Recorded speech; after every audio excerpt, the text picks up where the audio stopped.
Alright guys, we're here, we're live, and we're watching SmackDown. And to my surprise, I thought it was gonna be Cody Rhodes, but we've got Randy Orton right here, who's kicked off the show. So let's see what's in store for us these 2 hours of SmackDown. Should be good. Sami Zayn and Kevin Owens, they fought tooth and nail long before they ever made it to the WWE. Oh, they did. They did. Yeah. They would always come full circle. They would always become friends again. It's true. They always become friends again. It's true. The eliminations, Kevin Owens attempted to drop Sami Zayn on his head for a second time, this time on the concrete. And Kevin will have you believe that he did that because Sami Zayn simply helped Roman Reigns to his feet at the Royal Rumble. But that's not why. Kevin Owens tried to end Sami Zayn's career because Sami Zayn had slowly yet surely become a bigger star than Kevin Owens.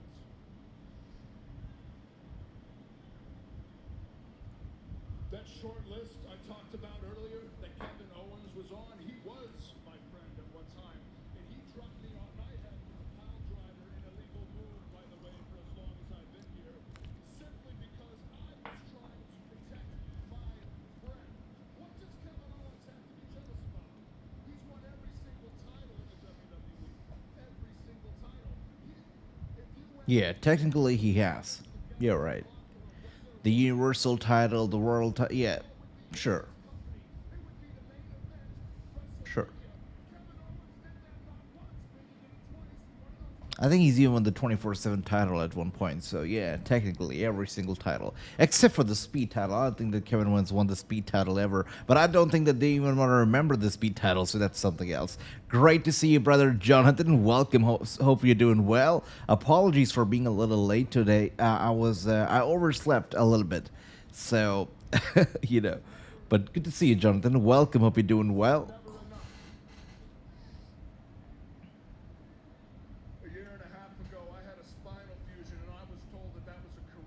Yep, he is having a very good rant, and I see that he's been ranting for a little bit as well, so that's special.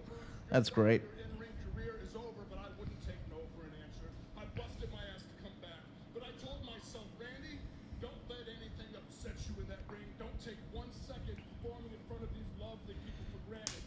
Don't let anything piss you off. Well, guess what? Kevin Owens, you gone done and pissed me off. Now, Randy Orton is pissed off. Yeah, okay. Yeah, look at that. Look at it, Jonathan. Look all around the room. We got all blue for Drew McIntyre tonight. Yep.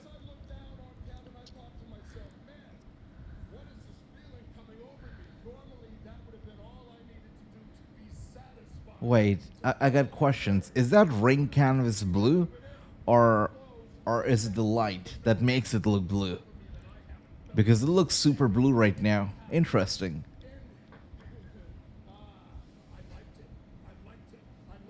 You know what it was? The voices started talking to me again. And those voices, they told me to back up, measure my mark, and kick Kevin Owens in the head so friggin' hard that even his closest family members wouldn't be able to recognize his face. Listen, Kevin Owens.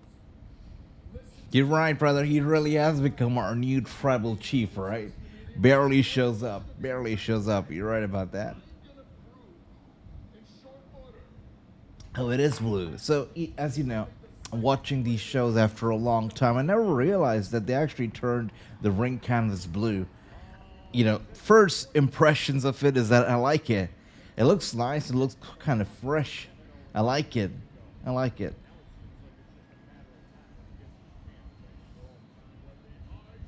Okay, that was a pretty long rant. I was expecting somebody to show up, but nobody did show up. And Randy Orton ranted over here for about, what, like good 20 minutes, 10 minutes, but it didn't lead to any, interferences. Nobody showed up, nobody attacked him. It was just a nice, good old-fashioned rant. That's what it was. Sweet.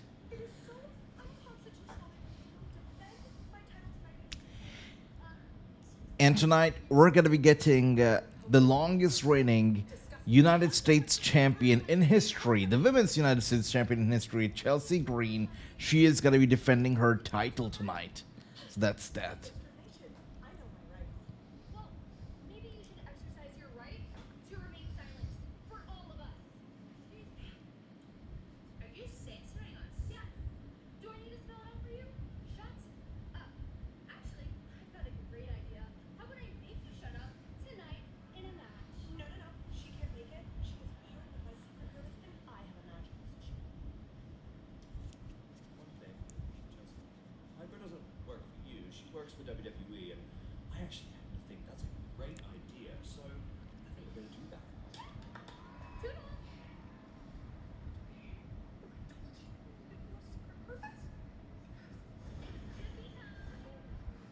You know, I kind of feel bad for Piper Niven, but then I realized that she was called Doudrop.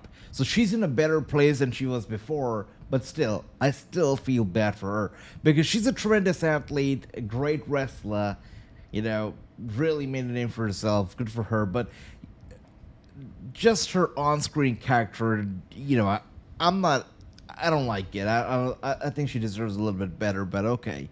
What can we do? Here we are, though. We are here with Tiffany Stratton, the women's champion, who is going to be fighting and defeating Piper Niven tonight.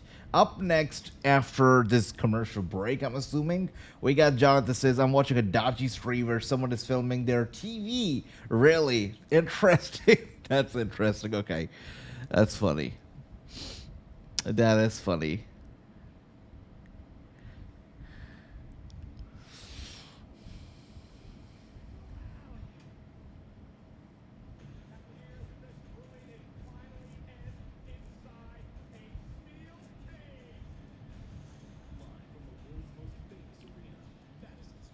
Well, next week is gonna be good, you know, as they like to say, let them cook, because next week they're definitely cooking. They're going to New York, they're going to the MSG, and Monday night we're gonna be getting CM Punk versus Seth Rollins in a steel cage match, and then Tuesday night we're getting NXT live from MSG. So let them cook, as they like to call it. It's gonna be good. It's gonna be great. You're right about that, Jonathan.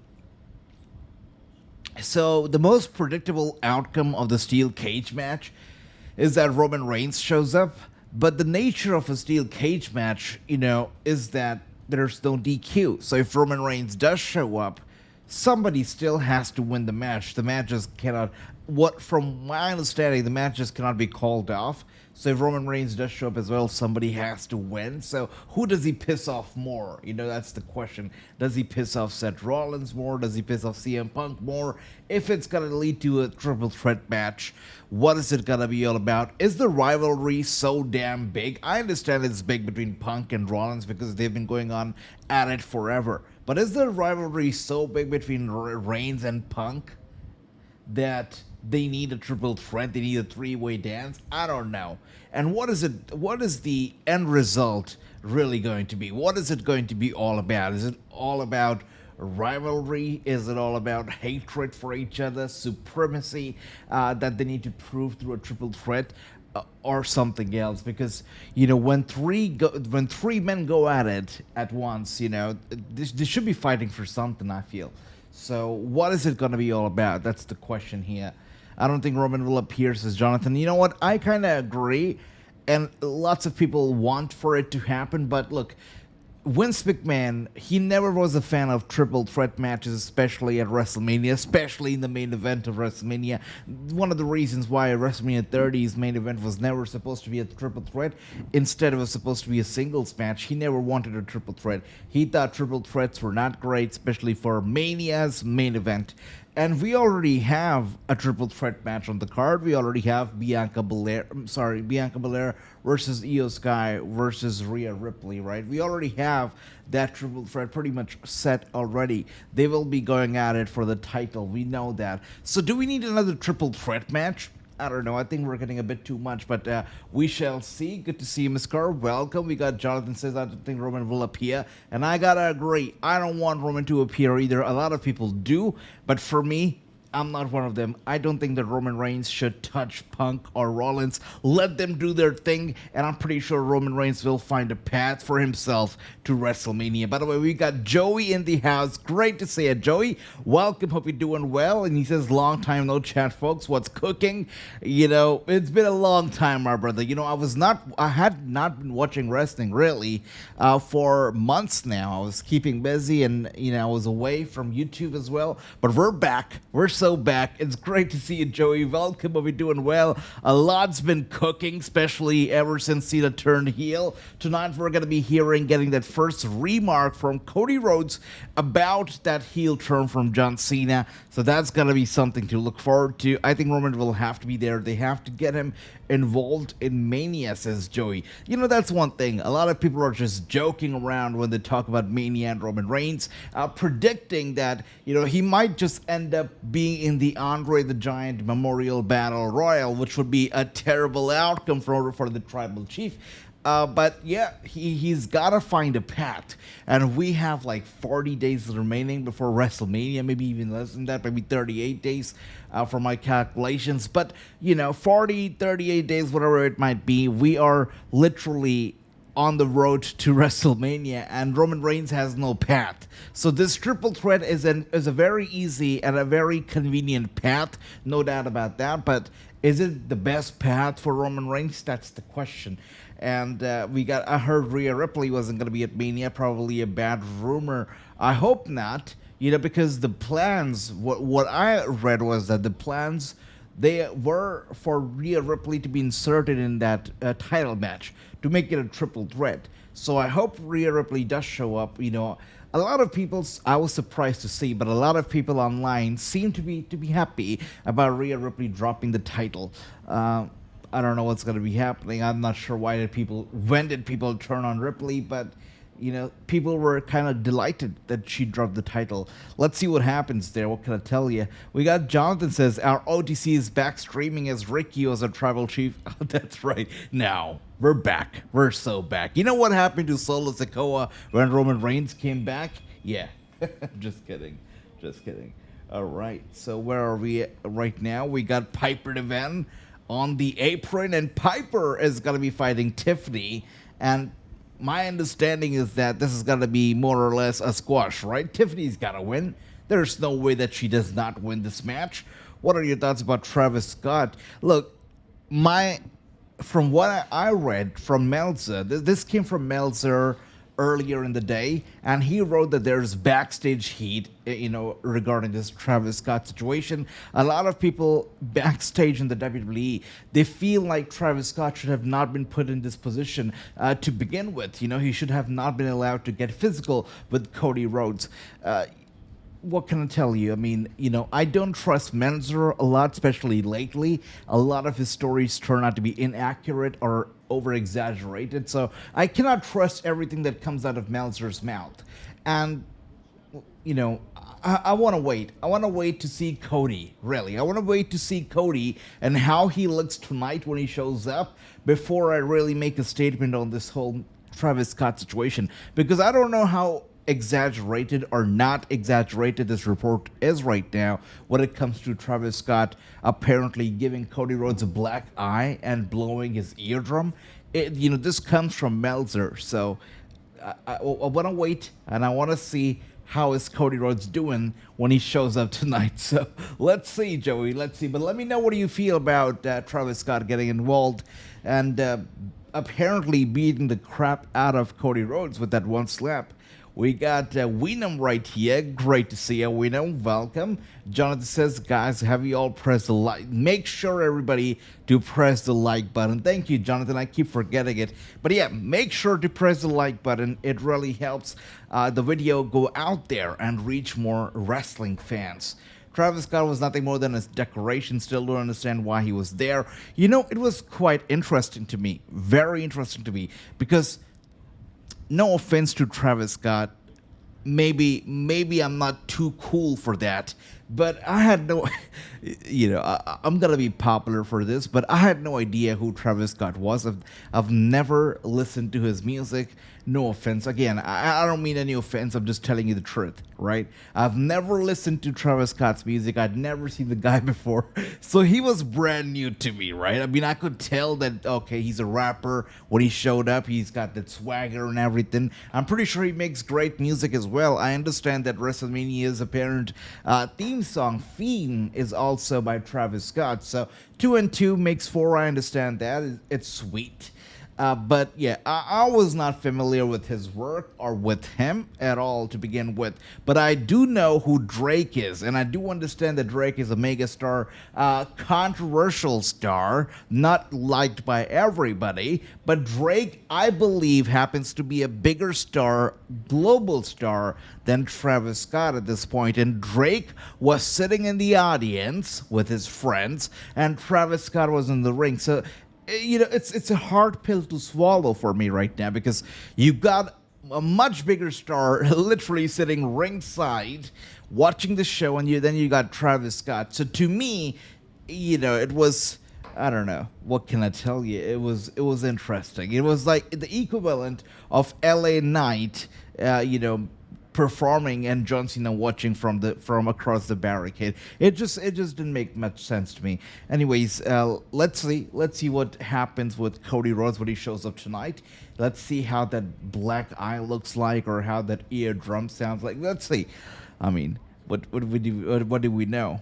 But we got John that says, I also did not know who he was. I can't even name a song of his. WrestleMania 41's theme song is by Travis Scott. And here's another theory that's going around right now, which I believe is crazy. But people are suggesting that this whole thing is going to turn out to be a clash of the icons, where ultimately all roads are going to lead down to a 6-man tag team match, where it's going to be The Rock, John Cena, and Travis Scott versus the babyface team of Cody Rhodes. And who else was there? I can't recall. It was Cody Rhodes, Kevin Owens. Yeah, I believe it was Kevin Owens. No, Cody Rhodes, I think it was Randy Orton or one of those baby faces, right? And it was Bad Bunny. So that's the theory that's going around right now, that ultimately this is what it's going to lead down to. It's going to be Cody Rhodes, I think it was Roman Reigns, I'm sorry. Cody, Roman, and Bad Bunny versus John Cena, The Rock, and Travis Scott. That is what people are talking about. That's one of the crazy online theories going on right now. I don't believe it. I don't think it's going to happen. But that is one of the theories that's going around at the moment. We got Joy says Travis Scott is huge with their younger crowd.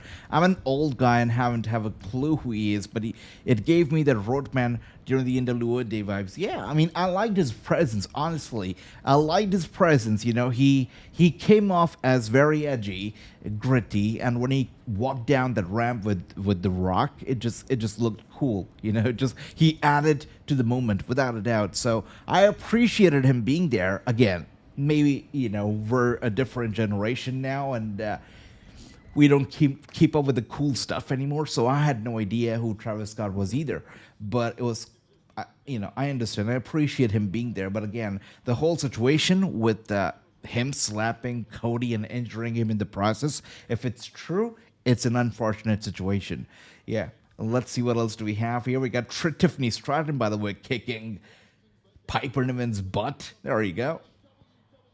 Does anybody remember when Snoop Dogg? That was good. Look, Snoop Dogg is a professional. And Snoop Dogg, being Snoop Dogg, he can do whatever he wants. And, that was a crazy time, because WrestleMania, all eyes on you. The world is watching live, and they're excited.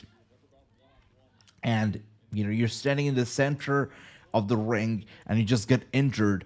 You're live. You cannot rehearse it. You cannot retake it. You really have to improvise. And what Snoop Dogg did at that moment at WrestleMania when Shane McMahon got injured was incredible. So, again, Snoop Dogg is a professional. He knows what he's doing. Even when he's high, he knows what he's doing. And there you go, Tiffany, from the top rope.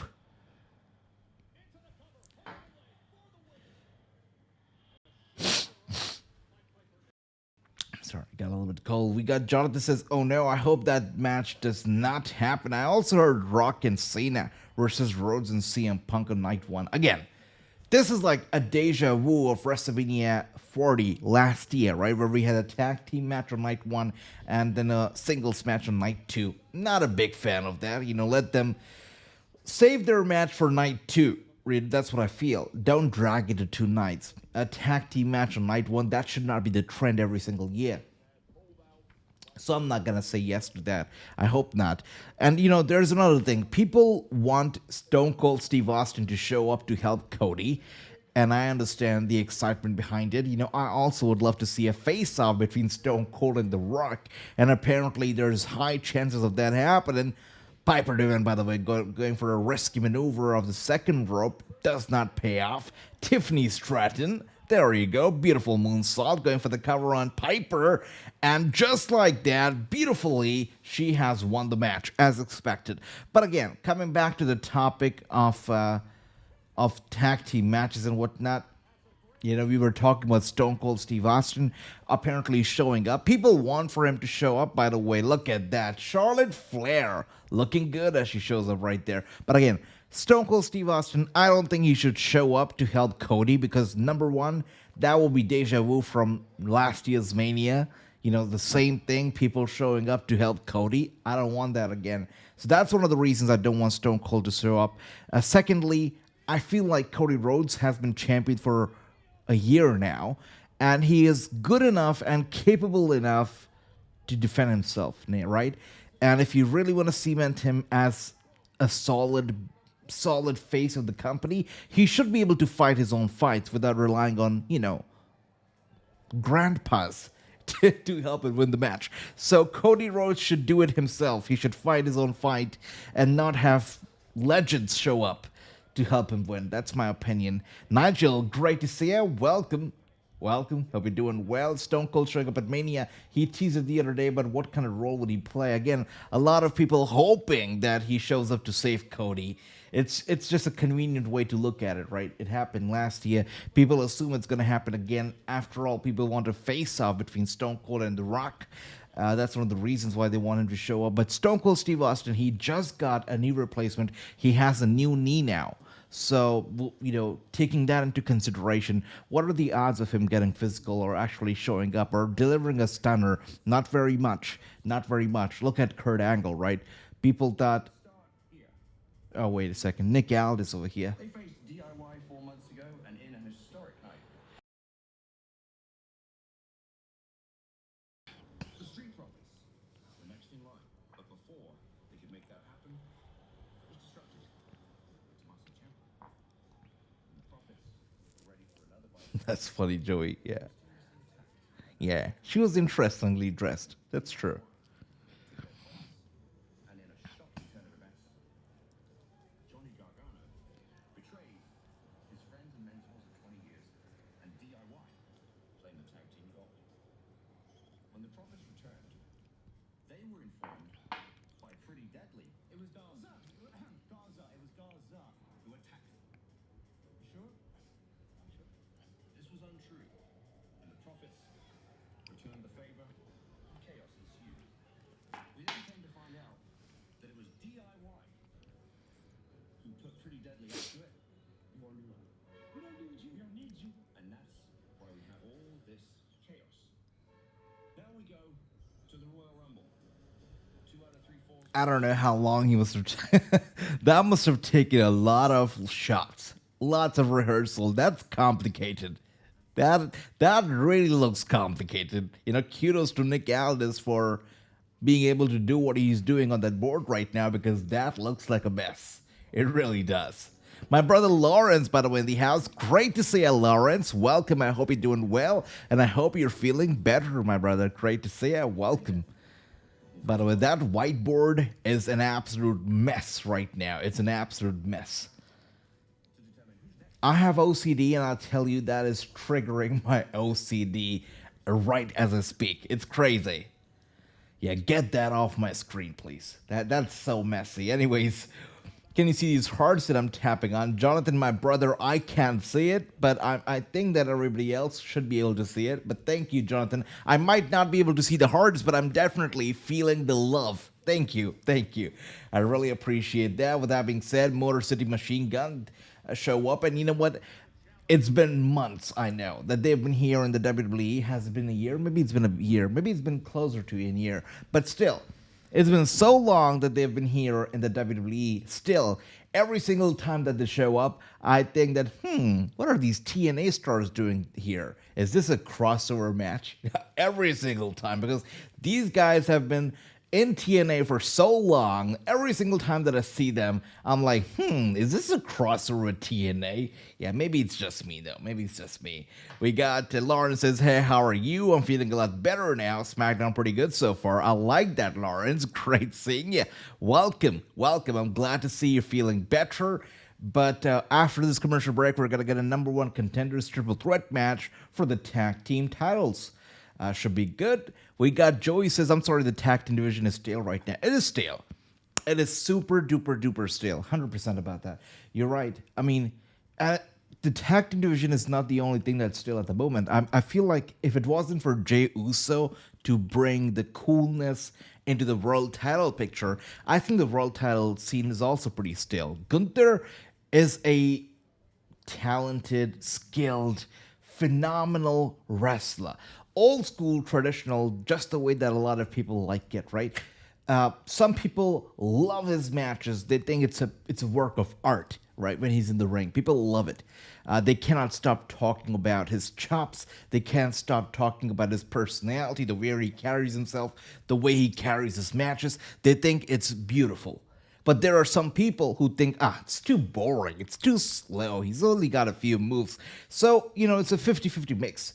But all of that stuff apart, I feel like the world title scene became so stale with Gunther. Maybe his old-fashioned antiques, they're not working right now, but it became stale. Or maybe he just doesn't have good enough opponents to wrestle. Maybe he's just so good that he doesn't have opponents to match his standards for the world title. Anyways, it became stale as well, in my opinion, and I feel like Jey Uso is kind of reviving it. The unpredictability that Jey Uso brought with himself into the world title scene and the Royal Rumble as the Royal Rumble winner is quite interesting. So let's see where that road leads to. But without a doubt, the tag team scene is stale. The world title scene on Raw is stale. I totally agree with that. You want to talk about the mid card stuff? Yeah, I wouldn't get into that, but there are things that could be better. There are things that can be better. I agree with that. With that being said, commercial break still going on. By the way, how do you like the lighting and how do you guys like the setup tonight? Because I was working around a little bit and I thought, let's embrace the blue tonight. So we've got a lot of blue across the room. Let me know, how do you guys like it? Usually we go all white, but tonight that I was feeling the blue. So we're here with that.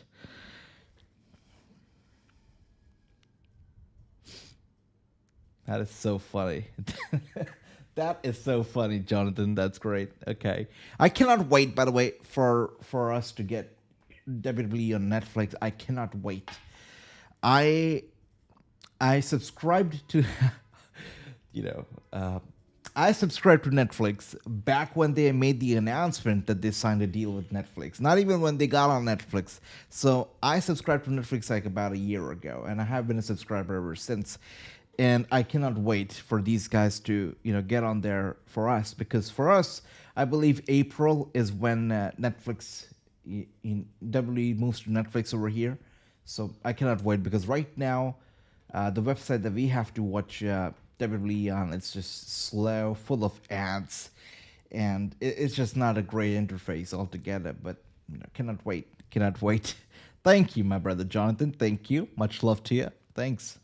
Let's have some water.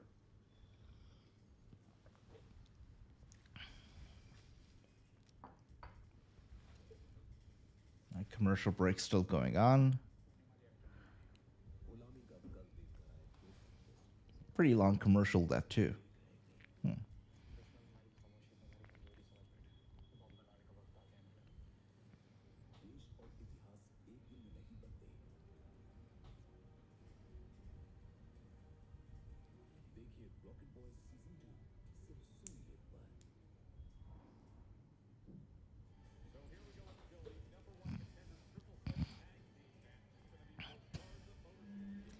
What can I tell you guys? I wasn't a fan of their outfit a year ago. and I'm not a fan of their outfits right now. It's just, it doesn't work for me, brother. What can I tell you? It doesn't work for me. Hey, you know what? Which team is not gonna win this match? It's the team of Angel Garza and Humberto Carrillo. They're definitely not winning because even Pretty Deadly got an entrance, but those two, they did not. And if you don't get an entrance, you sure as hell are not winning anything. And I'm pretty sure that Pretty Deadly, they're not gonna win this match either. They're not gonna be number one contenders. So it's pretty safe to say who is going to be winning this match. Pretty safe to say that. It's not going to be Angel and Humberto. It's definitely not going to be Pretty Deadly. 100%. So you know who's left. That's right. Motor City Machine Guns are winning this match. And that's a spoiler for you.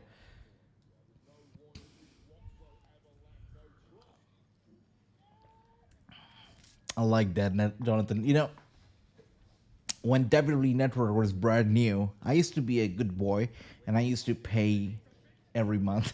But then, you know, I got a little, you know, I was in college, you know, broke college student.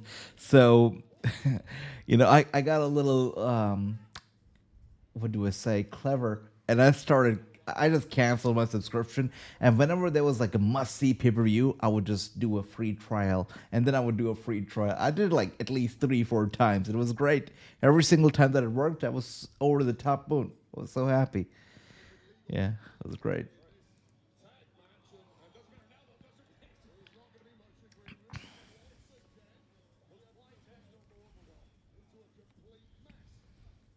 And here we are now. It's pure chaos in the ring. All 6 competitors in the ring right now. Motor City Machine Gun, by the way, they take big-ass boots straight to the face from Pretty Deadly, sending them over to the apron. And now Humberto and Carrillo. Look, if you get big booted in the face by Humberto and Angel Garza, you're definitely not winning this match. 100% not. And there you go. Angel Garza and Humberto doing pretty well. Does it surprise you that these guys still have a WWE contract? It surprises me sometimes. You know, speaking of surprises, I was watching an interview with the great Khali. He was giving an interview to Indian media. So he was speaking in Hindi. I was watching the interview, and I almost lost my mind because the guy was clearly lying during the interview. The interviewer asked Khali if there was any wrestler who he never had an opportunity to fight in the ring, and he really, really wants to fight that wrestler. He still feels that inside of him, you know, he still has the grudge inside of him towards the wrestler, and he wants to fight him in the ring. And Khali, without thinking twice, without blinking once, just like that, he said, "Rock." And the interviewer was like, "Rock?" He's like, "Yeah, rock." And then the interviewer asked him, during the time in wrestling, was there anybody who scared you and you didn't want to get in the ring with them because you were scared of them? And Khali very confidently said, "No, never happened. That was never the case, you know. No wrestler scared me like that because back then, in my era, every single wrestler, I've defeated all of them. There was no wrestler who I did not defeat." He said that to the interviewer with a straight face, and I couldn't believe it. Oh, it was so funny. That interview is actually up on my Instagram. So if you guys haven't followed me on Instagram, make sure to do so because I'm posting a lot of content, interesting content these days on Instagram. So make sure you check it out. Wrestling News on Instagram. We got my brother Jonathan says, "Be right back. I need to find a new stream." He's staying the TV. That's so funny. What are you watching this on? What website is that? That's funny.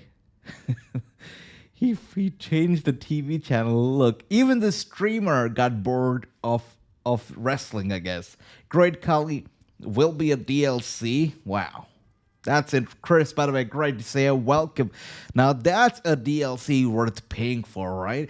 Who remembers the kiss cam, by the way, by the great Khali? It was the most embarrassing thing you could do to an intimidating giant like Khali. Have a kiss cam with him. Come on, that was crazy. Yeah, it was peak it was peak embarrassment for the great Khali, but at least it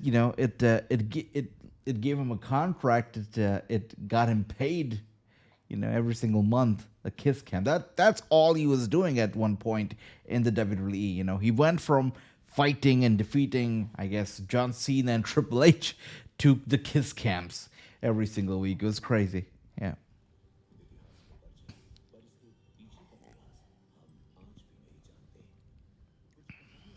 All right. Let's see. By the way, I hope everybody's doing well, and hope everybody's enjoying the show so far, right? I mean, it's been an okay show. The highlight of the show, without a doubt, everybody's excited about Cody Rhodes. They want to hear from him. They want to see what he has to talk about, what he wants to say about, obviously.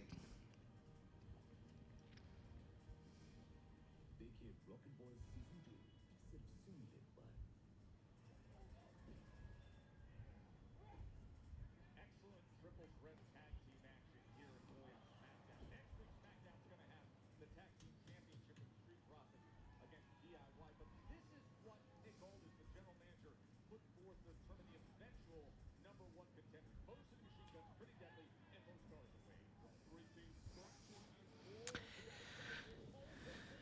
A TikTok live. That's funny. Okay.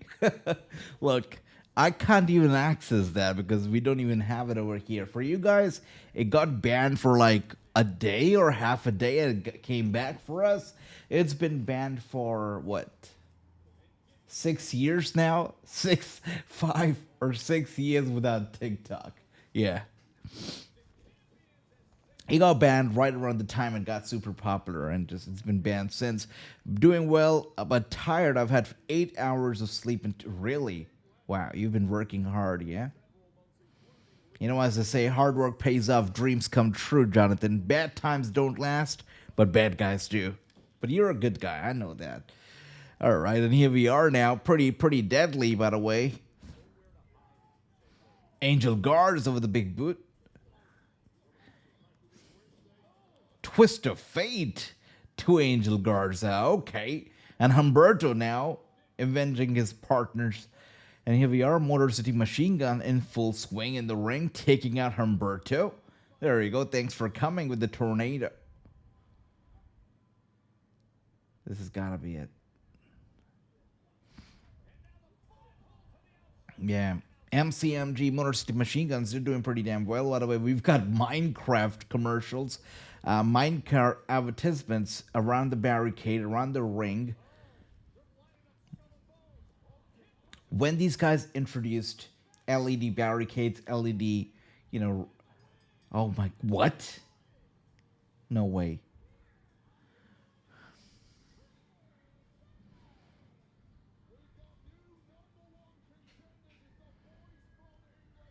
I mean, what can I tell you? Pretty deadly. They just won the match.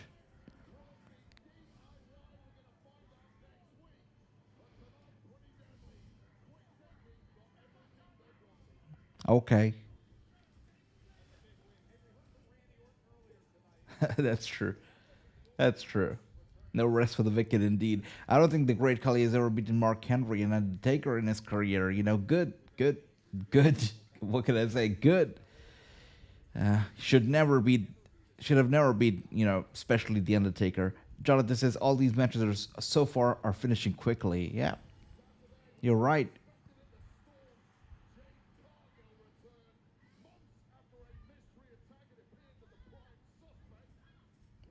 No, I didn't make that comment that Khali defeated everybody. Khali made that comment that he defeated everybody. So I wasn't wrong. I guess Khali was wrong, Chris. Not me. Not me.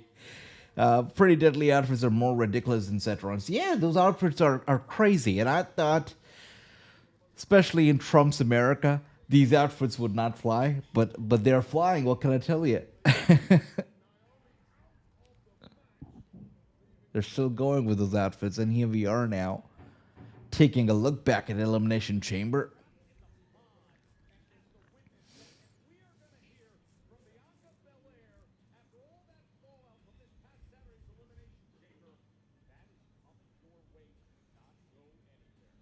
Wait. Isn't Bianca Belair challenging for the Raw Women's title? Why are we going to hear from Bianca Belair on SmackDown? Okay. Guess we'll hear from her. Yeah, Chris. She is up next indeed.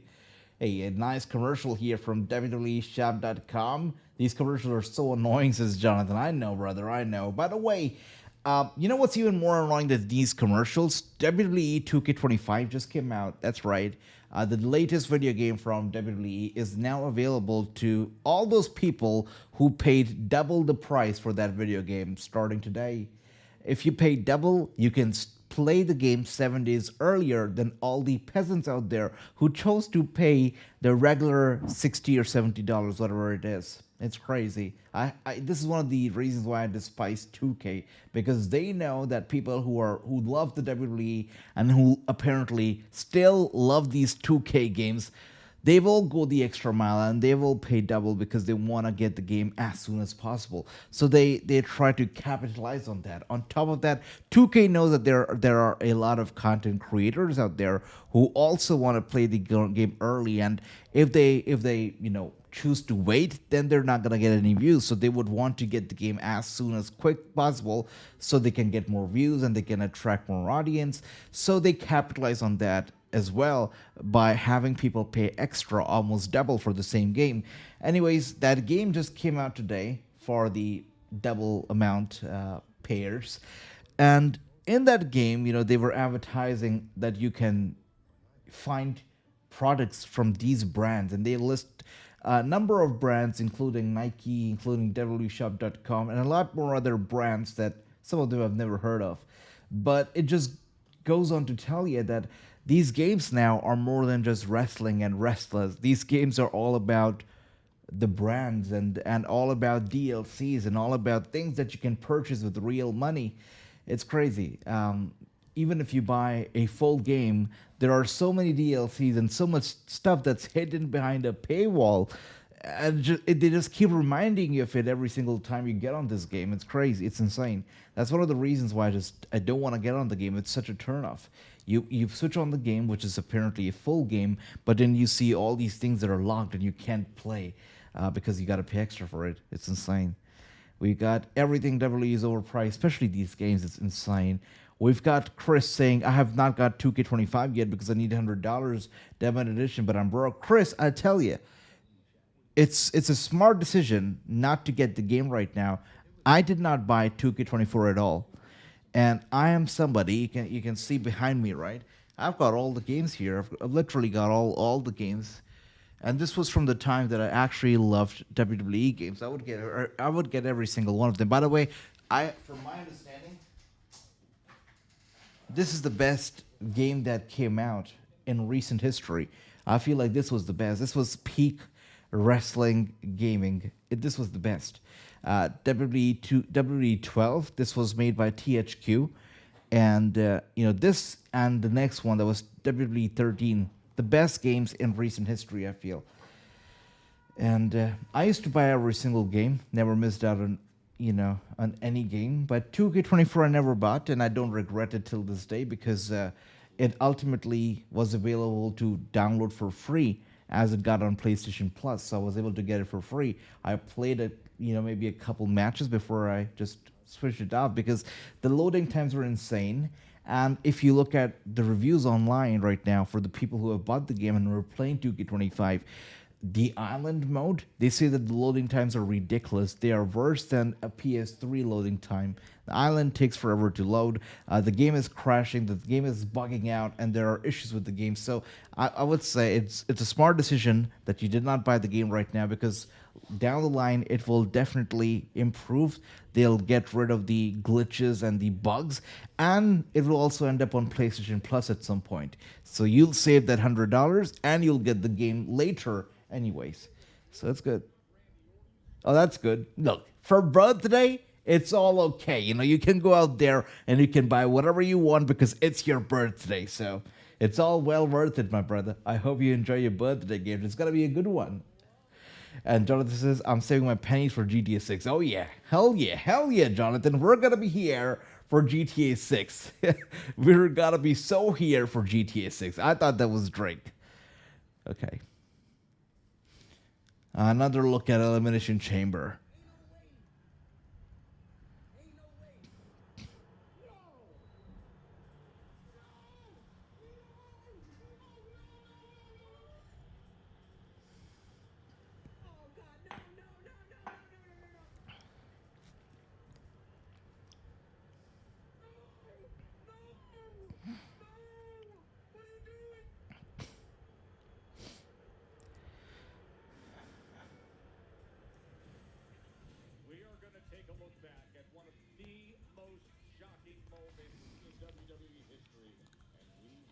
Okay, Chris, that's a little evil now. That's a little evil now. That's yeah. I see you turning heel, Chris. Tonight's winner of the cricket fan seat upgrade, the Roman family.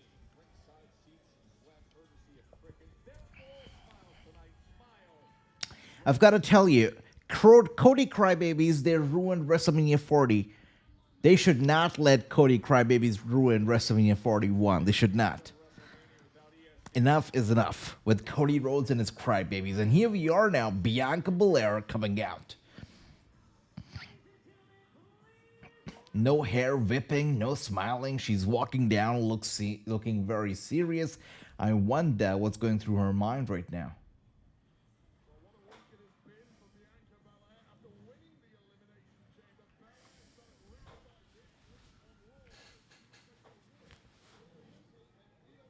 I see you, Chris. Okay. I know, Jonathan. I was also wondering. Ricky's not here. Drew's not here. They probably are not watching SmackDown tonight. You know, they probably are not.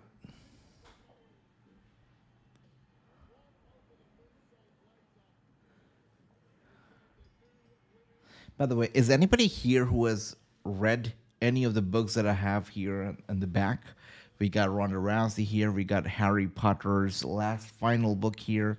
We got Harry Potter and the Half-Blood Prince over here. This one right here. And then we got Barack Obama's autobiography. Has anybody read any of these books? Let me know. We got another interesting book in the back, by the way, Jonathan. I'll show you that book on Outsiders Speak, not on Wrasslinews because it might be a bit controversial. But Outsider Speaks, I'll show you that book. I think you already know the one that I'm talking about. It's a bit political, right? It's a political book. All right.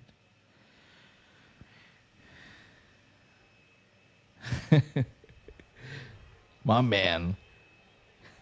You know, I just see, Chris. feel Okay. like I'm on top of the world right now after winning elimination. That's good, Bianca. And I should really be focused on going to WrestleMania, but it's really hard to do that when two of your friends are fighting. You know, I've You're right. formed a bond with both You're of right. these women. Jade and I, we elevated the tag team division together, and Naomi, she stepped in, so all that hard work wouldn't go to waste. Look, I'm gonna be real here, right? Legit question. It's not a knock at anybody. I'm not trying to be sarcastic, but did they really elevate the women's tag team division, Jada and Bianca?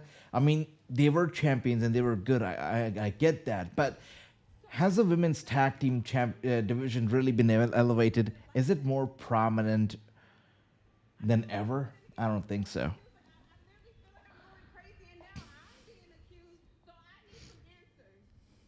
Wow, Chris says I don't trust Bianca. Okay, He's not texting me. interesting. He's not talking to me. I feel like I'm losing both of my friends. So Naomi, I know you're back there, and I need you to come out here and give me some answers right Wow.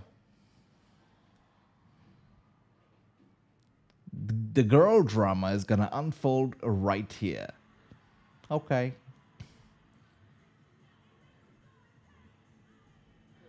Even Naomi is coming out here. No dancing, no smiling. She's wearing a neck brace. No crazy outfit with lights and neon lights and whatnot. Nothing. You know, shit's gonna go down now because even Naomi is not dancing tonight. Oh, but she is wearing some very fancy boots. So that's for sure.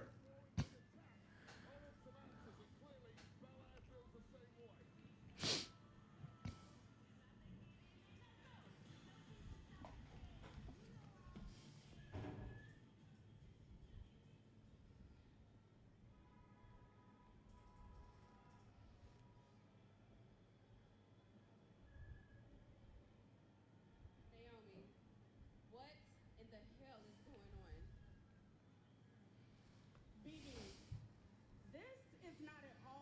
Did she call her BB? Okay. with me, We're gonna call her BB as well. understand what I'm about to say. I'm gonna ask you this. When Jay couldn't compete, who stepped up, who had your back, and who made sure you didn't have to relinquish those tag team titles? Naomi, stop. Stop. Did you attack Jay? B, all of this outside noise is nothing but distraction from what you and I really need to be focused on.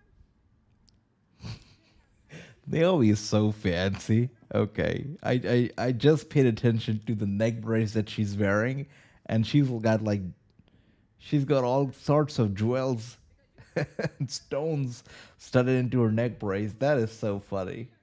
Okay.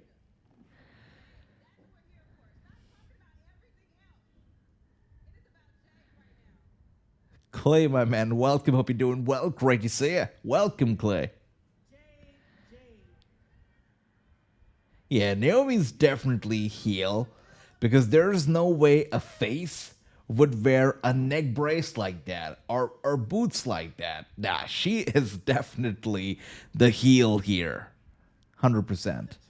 The neck brace is giving it away. I feel like she's been piggybacking off on you the entire time.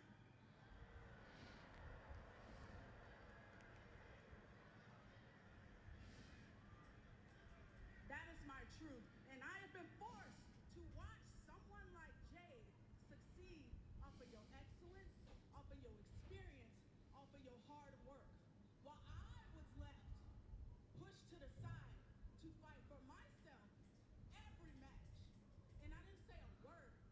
I let y'all get y'all flowers. I let y'all be great. And I was proud of y'all. And I didn't say a freaking word. But deep down, that's the way I feel.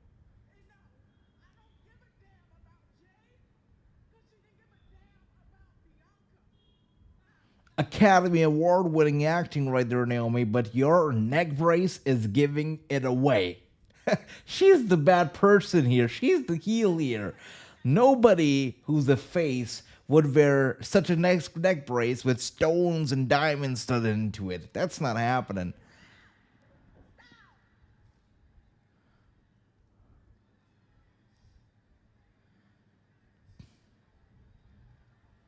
It is very simple. It is a yes or it is a no. And I need you to tell me right now because I will walk out of this ring and you will never hear from me again. So tell me here right now. Did Naomi attack Jay? Oh, she's gonna cry. And she is the bad guy here. That's for certain.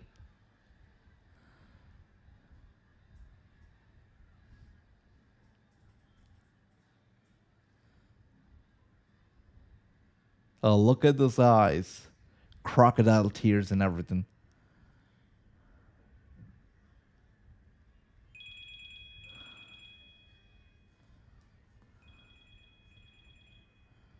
I did it. There we go. Now you go, B. I did it.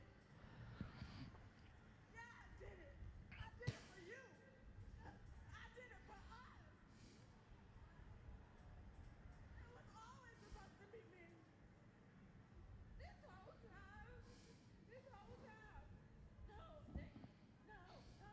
Don't touch me.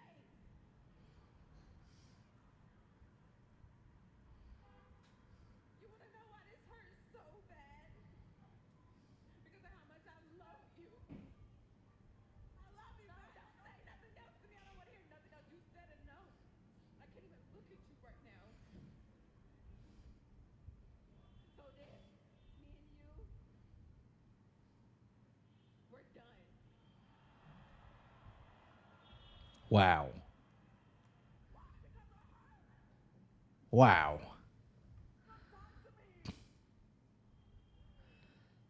This is getting interesting, folks. This is getting interesting.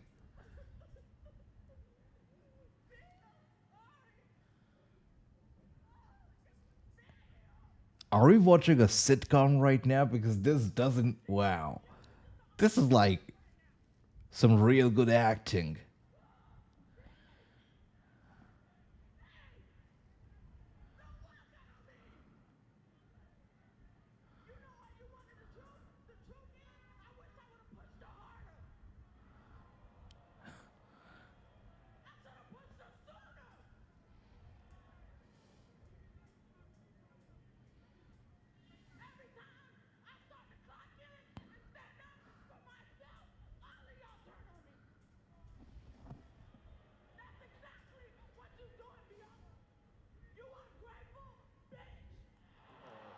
Oh.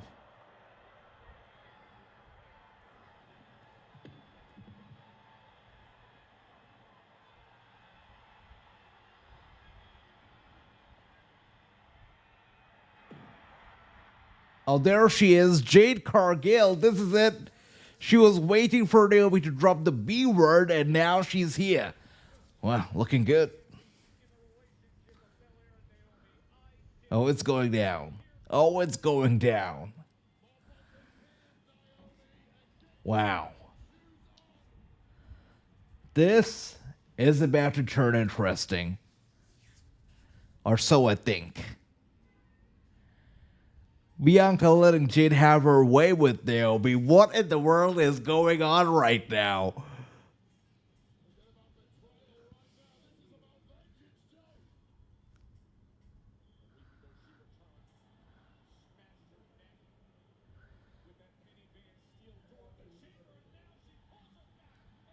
Okay, they're fighting.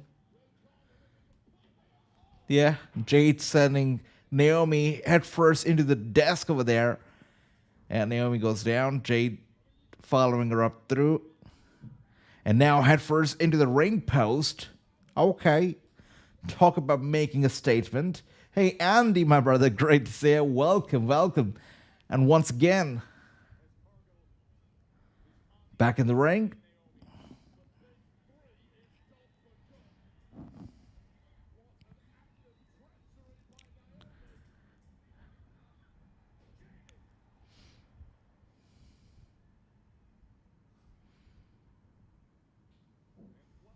Okay. Is it over now?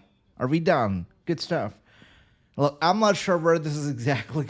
I mean, Bianca Belair already has stuff going on. She already is in that apparent triple threat, right? Io, Bianca, Rhea. We've got that championship angle already going on. So there's no way that she's going to be inserted into this at Mania. So I'm assuming that we're most likely going to get Naomi versus Jade at Mania, if we're going to get it at all. But interesting angle. It was a lot of drama, a lot of talking. I don't remember. I don't remember. I don't really remember at all wrestling being so. At least women's wrestling being so dramatic sometimes. This was like. This straight up felt like I was watching a Netflix show or something about a girl breakup. It was weird. It was like. It was like a drama TV show or something like that. Yeah, it was something. Okay.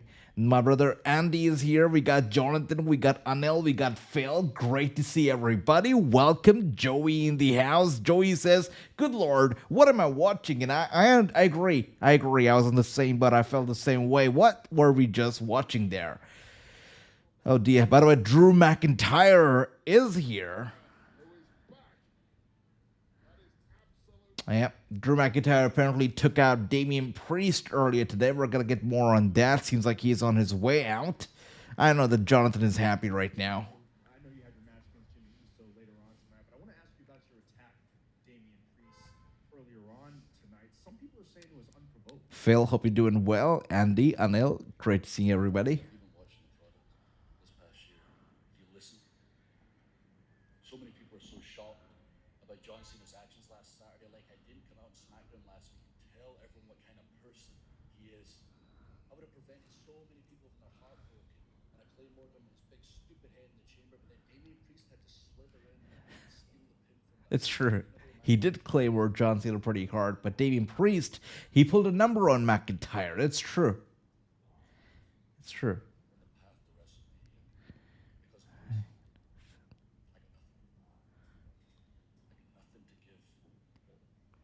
Well, all right.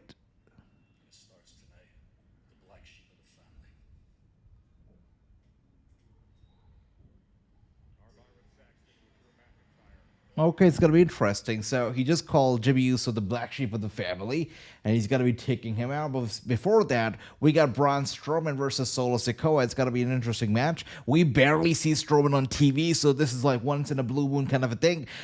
It's exciting. Let's see what Braun Strowman brings to the table here.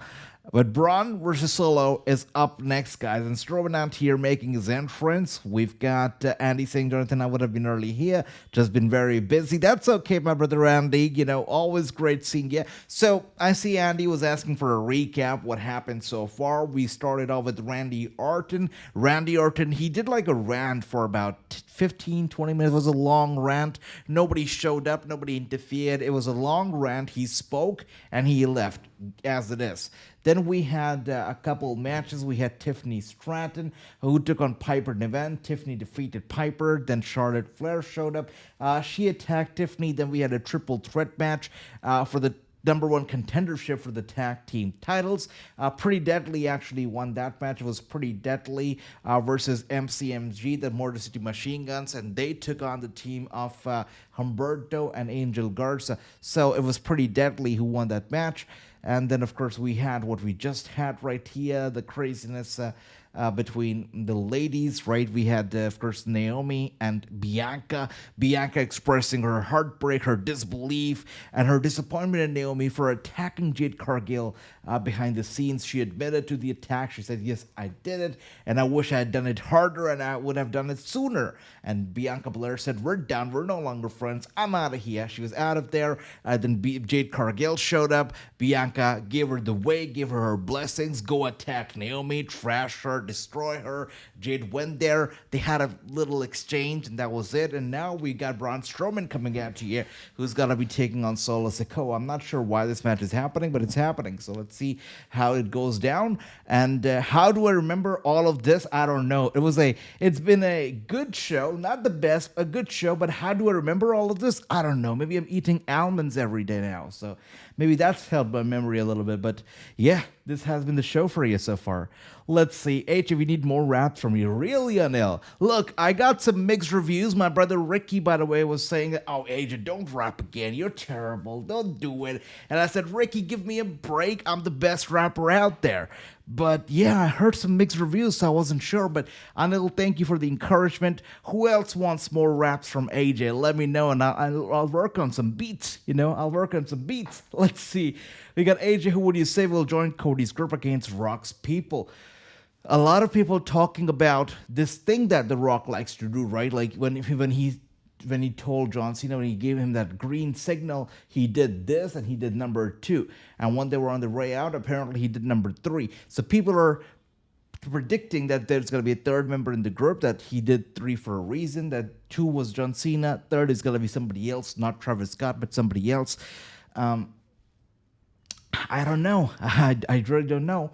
Who is it going to be? It's a tough one. I feel like having somebody else right now, I feel like if there was somebody else, like this is what my theory is.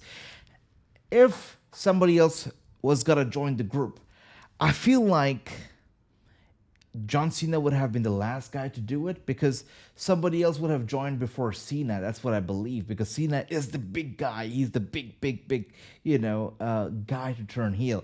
So if Cena's already turned heel, I feel like they're not going to take that attention and give it to somebody else by having somebody else join Cena and Rock into that group. So I think they're going to keep it limited to Rock and Cena, with Travis Scott popping up here and there. I don't think anybody else just joined as a third member right now, but let's see. I could be wrong, but let me know, Andy, what do you think? Let me know, everybody else, what do you think? And thank you for that, my brother Andy. Yes, but I want to wrap up the appreciation for Drew McIntyre. Okay, Jonathan. All right, we will have to work on a rap for that, okay? It shouldn't be hard. I will work on a rap like that. Okay, all right. I'm not a rapper by any means, but it's fun. It's fun. It's like one of the things that you can do for just the heck of fun, That's it.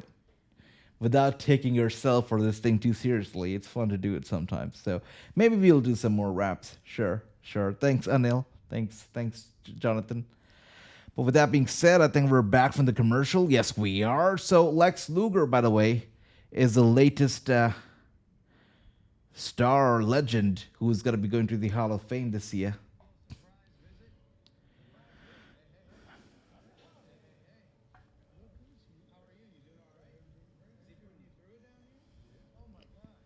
On behalf of WWE, we would like you to be part of the 2025 class of the WWE Hall of Fame.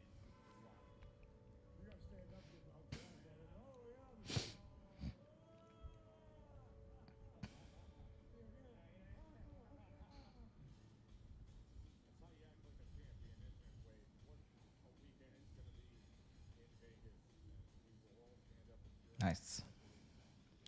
They started to do this thing now for everybody where they're showing the reactions to the news that they'll be inducted. So they never used to do it earlier. Earlier it was like, boom, this guy's gonna be inducted. But now they're showing the reaction of the news when they hear about their induction. It's cool.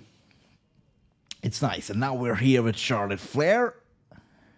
Looking good, by the way. I think she got more work done on her face. Like, this Charlotte Flair looks so much different from the Charlotte Flair we had like last year. Like, she looks different. Definitely, she's got work done on her face. Look at that nose. It's different. Look at the jawline. It's different. Yeah, she's got work done. Charlotte Flair. Here's the thing. Every time I come back, I have to remind people that there are levels to what we do. And I hope I'm wrong, but I know you wasn't over here talking about the women's division. So, Brian Knobs. Yep.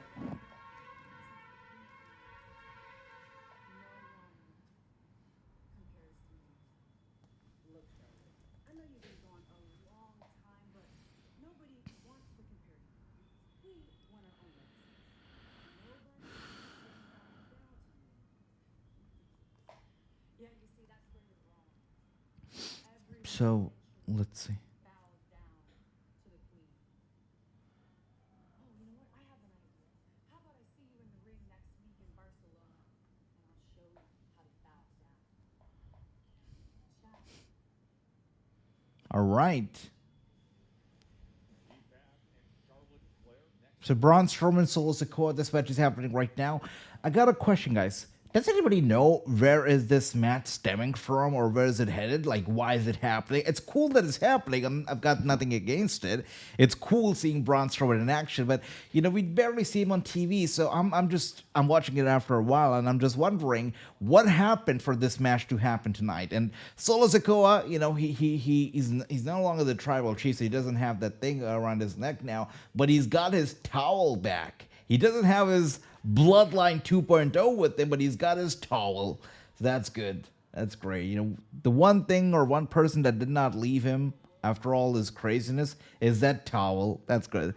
Anyways, we've got a comment here from my brother Andy, and I wasn't aware of this. This is scary. We got a situation here with the former WWE star, former WCF star, Brian Knobbs, who is obviously Brian Knobbs, as you guys know, is a half of the Nasty Boys tag team. He has been rushed to the in a medical emergency, and it is being said that he may have to have his foot amputated, which is scary. The GoFundMe page has been set up to help him in this critical medical emergency, as it's been described right now. It is said that he is facing some kind of an infection, because of which they might have to go for a foot amputation.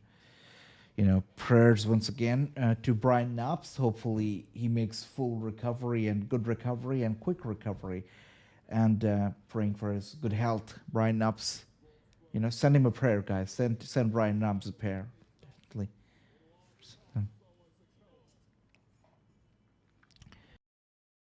Thanks, Andy, my brother, for sharing that. We got Andy saying, Tenille Dashwood. Yes, she did. Tenille and Mike, they welcomed their son, their firstborn, yesterday, I believe, right? Yeah, so that's sweet. Good for them. Congratulations to them. And here we are now. Braun Strowman running around the ringside area and like a bulldozer headed straight into the steel steps. And he goes down hard. Look. WrestleMania might be 2 nights, but there's only so much room for everybody. And right now, we don't even know where Roman Reigns is going to be placed on the WrestleMania card. So what do you guys feel about Solo Sikoa? Do you think Solo Sikoa is going to be in WrestleMania, or is he going to be the winner of this year's Andre the Giant Memorial Battle Royal? Let me know what you guys think, because right now Solo Sikoa seems to be nowhere. And, forget about Solo Sikoa. Let's talk about Tama Tonga. Let's talk about the other guy. I don't even know what his name is, but Bloodline 2.0 members, except for Jacob Fatu, I believe right now are in a world of trouble, because Jacob Fatu is good. He stands out. He's good in the ring. He's got an appeal of himself. He'll do fine. But the other Bloodline 2.0 members and Solo Sikoa, I feel that they are in some trouble. I think they're in trouble. Yeah. They have to really make an impact to end up being on the WrestleMania card, because right now it doesn't look like they have a place there. It doesn't look like it. Anyways, we got the commercials still going on. Lots of commercials tonight. Lots of them. Okay, guys, we got an update here from Rey Fenix, former AEW star, brother of Penta. He is being said that he will be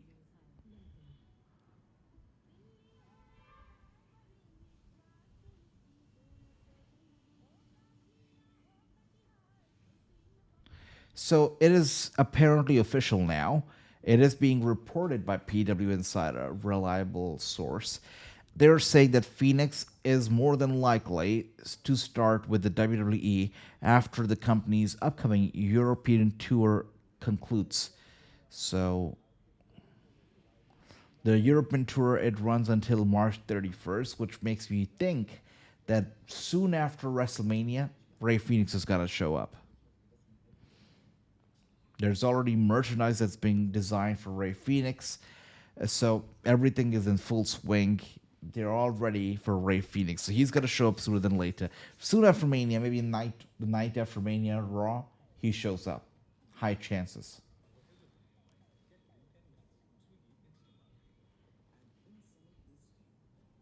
I see you, Jonathan. I see you. Thanks for sharing that.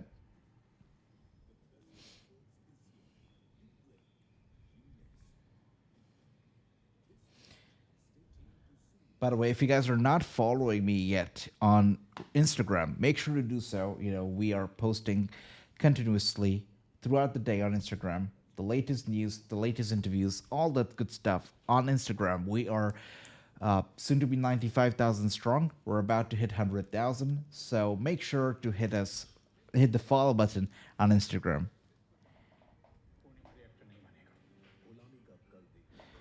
Tongaloa. Thanks for that, Andy. Thanks for that. Yep. Tongaloa is the GOAT. Tongaloa. That's right. Thanks for that. Let's see. I wish the best to them, but, so far they haven't made an impact, really. So, let's see.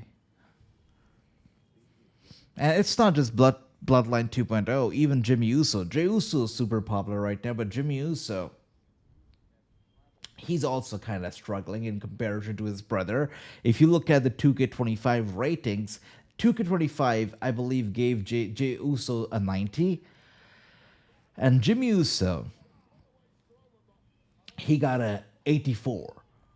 So, Jimmy Uso really needs to step up and do something, because right now, he's falling off the charts. He really is. Yeah. Thank you for that, my brother Randy. Thank you. Really appreciate that. Thank you. Thanks, Weenum. Much love. And now we got Solo Sikoa up on his feet.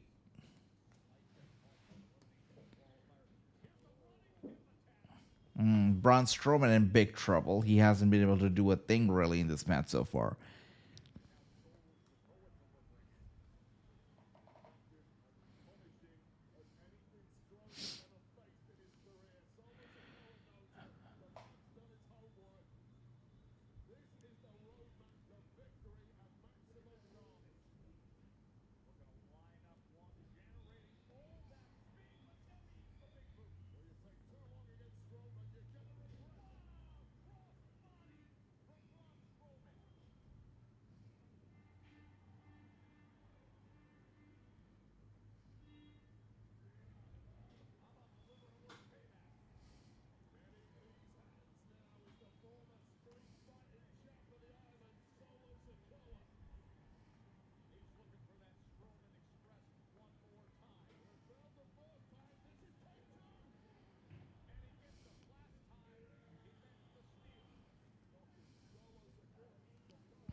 So we're in the final, it seems like 30 minutes of this show now.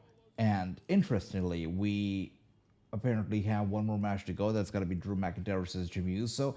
And then we've got Cody Rhodes, who we, still have to hear from. So you got a big match and a big segment yet to come in the final 30 minutes. We've also got a women's United States Championship match. So that's super. Wait a second.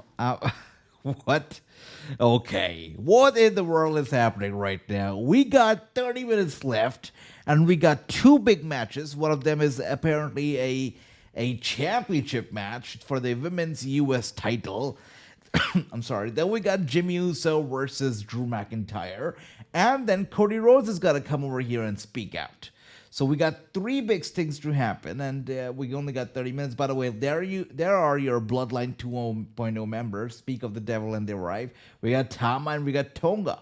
Both of them are right here. That's interesting.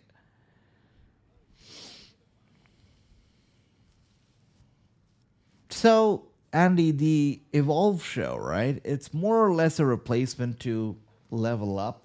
And there you've got some NIL athletes. By the way, Jacob Fatu. Okay.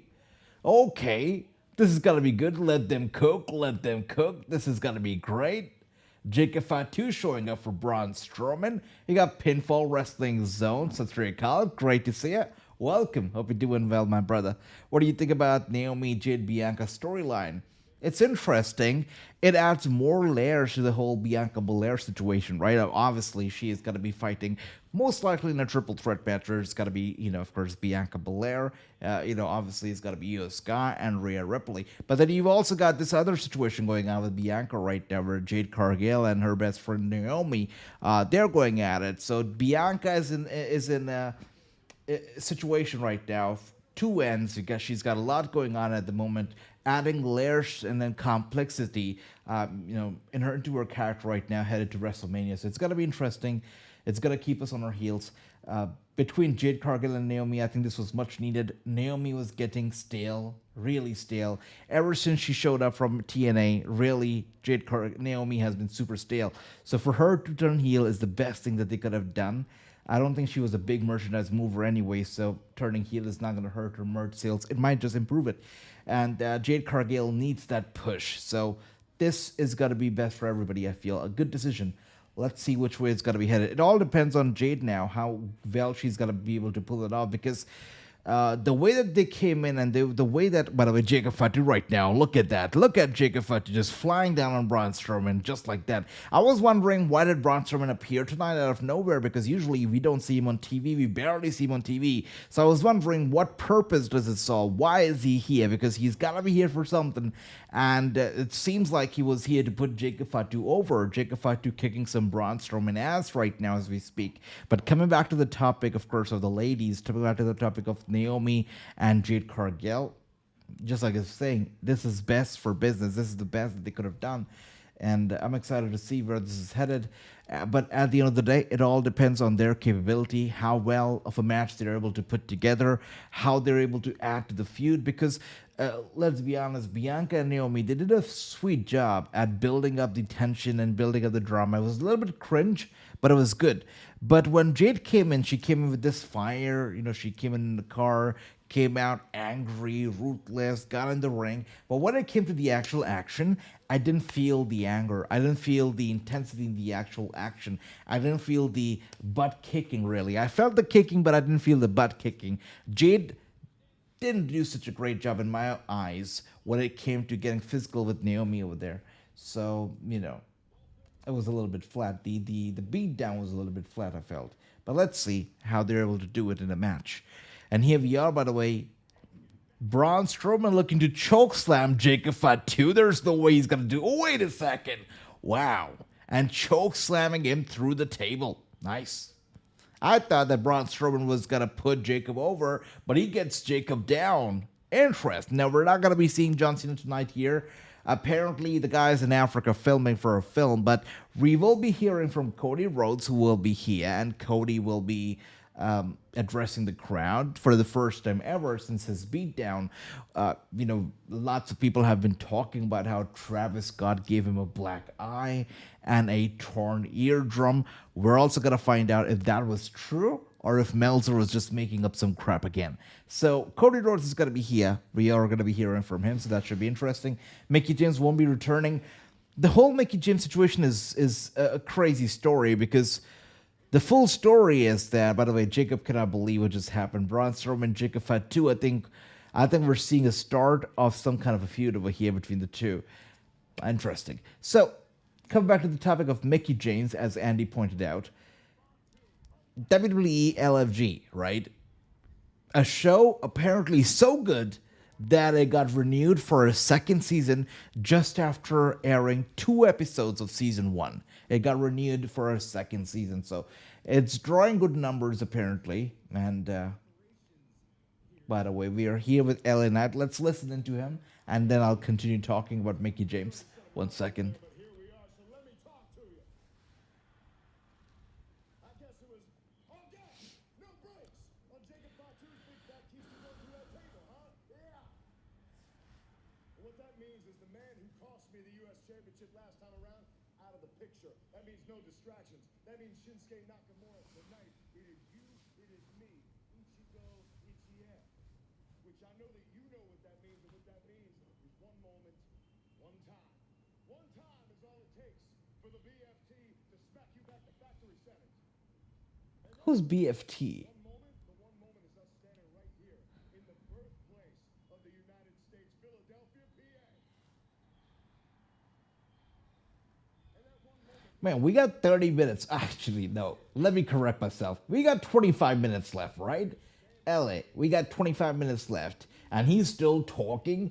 25 minutes, 2 big matches. One of them is a title match, apparently. So we got so much going on over here. And one big segment with Cody Rhodes, and we just got under 25 minutes. Which is crazy.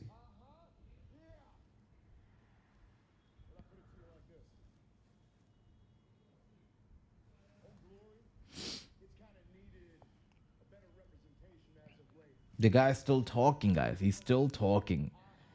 the shadows are good to you, because I'm not going to be. Out of the shadows and into the light. Once again, we can all pledge allegiance to the United States champion with everybody saying, L.A. Knight. Yeah. Okay.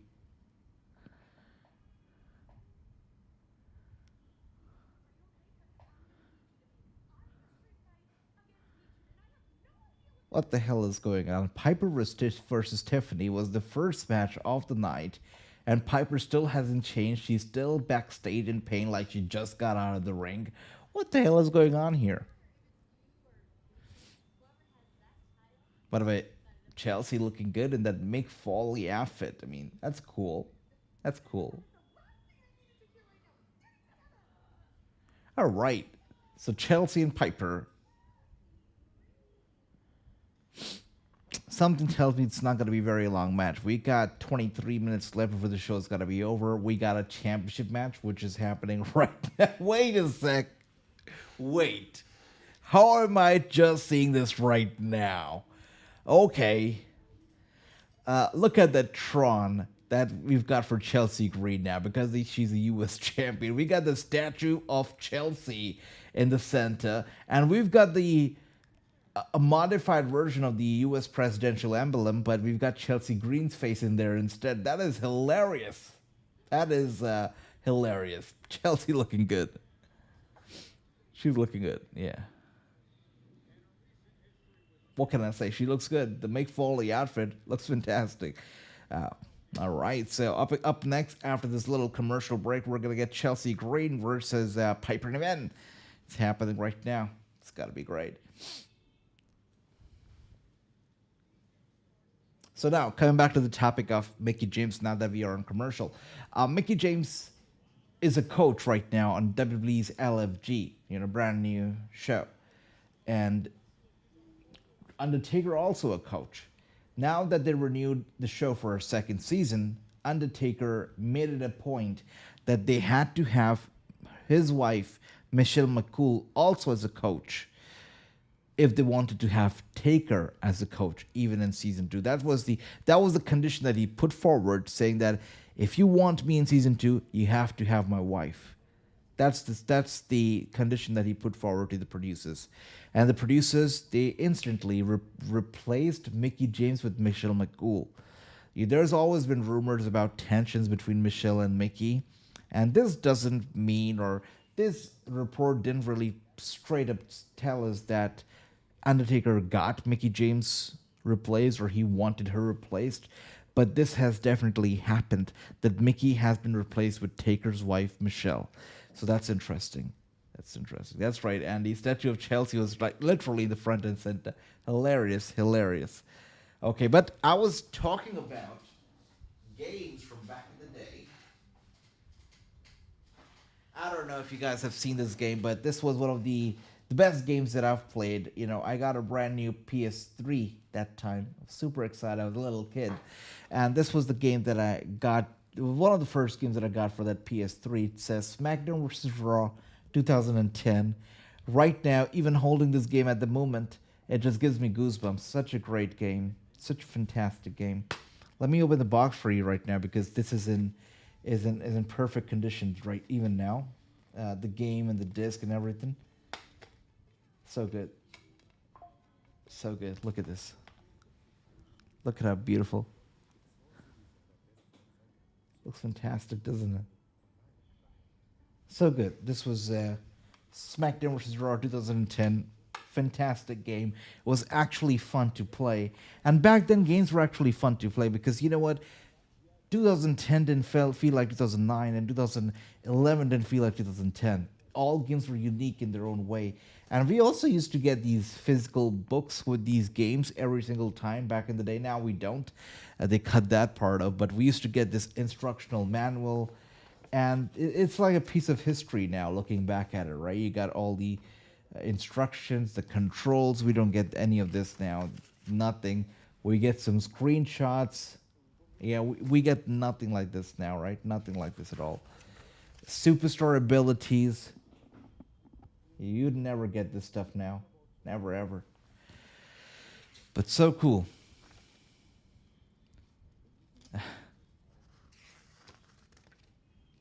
You know, all the kind of controls and stuff. You don't get stuff like this now in these games. See it. And we got more. I'll tell you. It's interesting. So it you know, this goes on. It tells you all the features and stuff you have in this game, which is fantastic. Super sweet. And then we've got a random THQ video games commercial. I mean, advertisement, which is funny, but okay, I'll take it. And then we've got, for some reason, a notes section, which I believe is for cheat codes or something. You know, we used to have cheat codes back in the day. Now we have DLCs and power-ups that you can buy. And then we've got... I don't know if this still exists, but back then for many games you used to get strategy guide, so you could buy the guide or book. I mean, if you wanted to get this strategy for a game, and you know this was one of these strategy guides that you could buy. Interesting, but really a piece of history right here. One of the best games that you can buy, especially in the PS3, SmackDown vs. Raw 2010. Great game, yeah. And let's see what else. By the way, Ricky is here. Ricky, we were waiting for you. It's great to see you. Welcome. Andy said that was a fun game. It was a great game, brother. Have you played it? Ricky, welcome. He says, I just came back from school. I had art gallery show today. Really? That's fantastic, Andy. I'm sorry, Ricky. I hope you had a good time. That sounds nice. That sounds exciting. All right. Let me put this back once again. 1 second.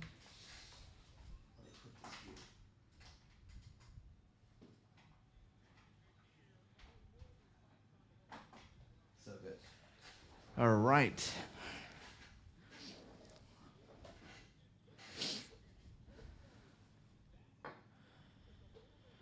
All right, so Cody Rhodes still to come out, still to speak. It kind of is blowing me away right now, guys. Is this show like 3 hours long?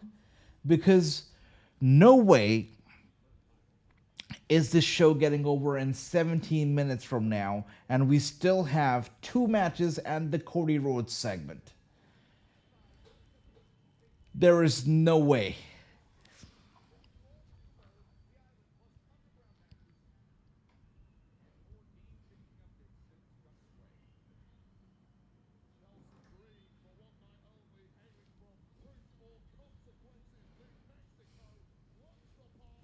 Michin right here, by the way. She should go back to being Mia Yim. Like Michin is it's been years since she's been here in the WWE now, right? It's been at least 2 years now that she came back. And in this time, Michin is not a name that has been able to, that I have been able to feel comfortable with. Yeah, it's a terrible name. Anyways, Michin tonight giving me some what was his name? Dean Ambrose vibes as she comes out here with a trash can and a kendo stick and a steel chair and all sorts of weapons. I thought so too, Andy. I thought so too. But apparently, look, this is my first SmackDown that I'm watching after a long time as well, so I could be wrong with the timing. And here we are, Michin. Oh. Shot to the back of Chelsea Green with that steel tray. We got pinfall saying Cena beat up Cody because he was using the F word in front of kids. He's a hero. We misunderstood him. It's funny because Stone Cold Steve Austin, when he was asked about Cena's heel turn, he said something similar. He's like, oh, that was shocking. It had to happen someday, sooner than later, but it happened. It's great. But, we have to see if Cena actually turned heel or if he became even a bigger babyface than ever before. So it's funny that you say that as well because you never know. You never know. It's still hard to imagine that Cena turned heel.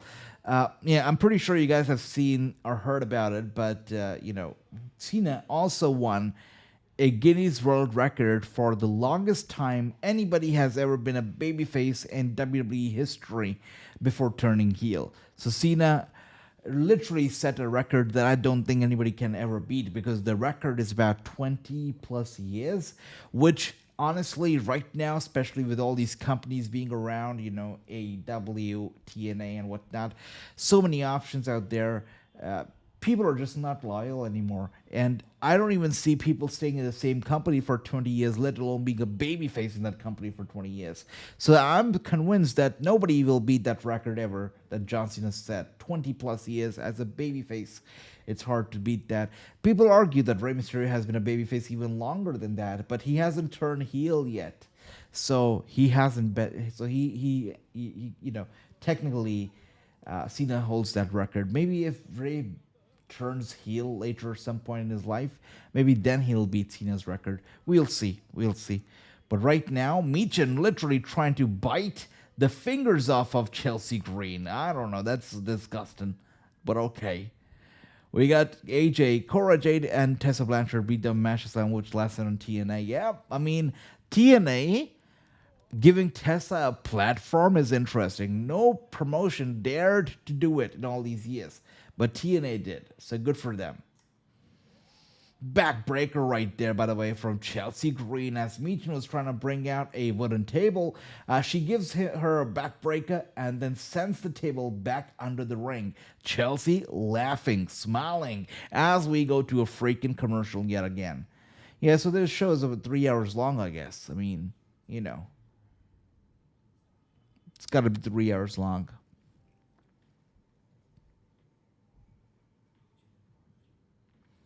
With that being said, commercial break still going on.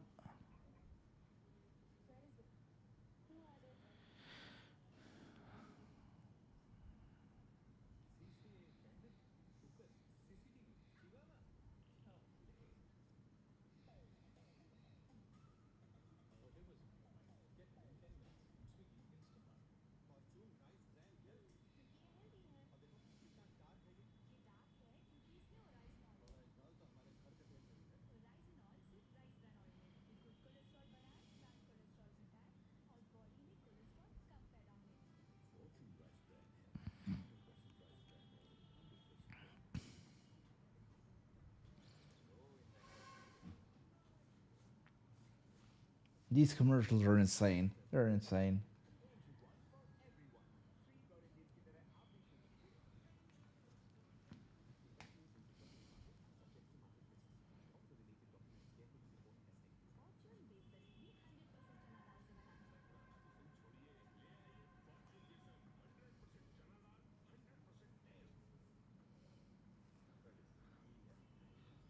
The amount of commercials that we're getting right now.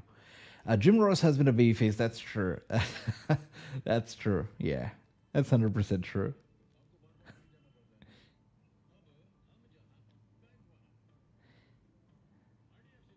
Guys, by the way, how do you feel about AEW not renewing the contracts of a lot of wrestlers? Even today, from what I read and understand, was that 2 to 3 wrestlers got released and their contracts were not renewed. So they have been doing this to a lot of people, right? I mean, apparently Aleister Black, Miro, as we know, Ricky Starks, we know Ray Phoenix is one of them. Today it happened to, I believe, Abyss and a few other people as well. So it's happening to a lot of people. AEW is just not renewing contracts for a lot of them.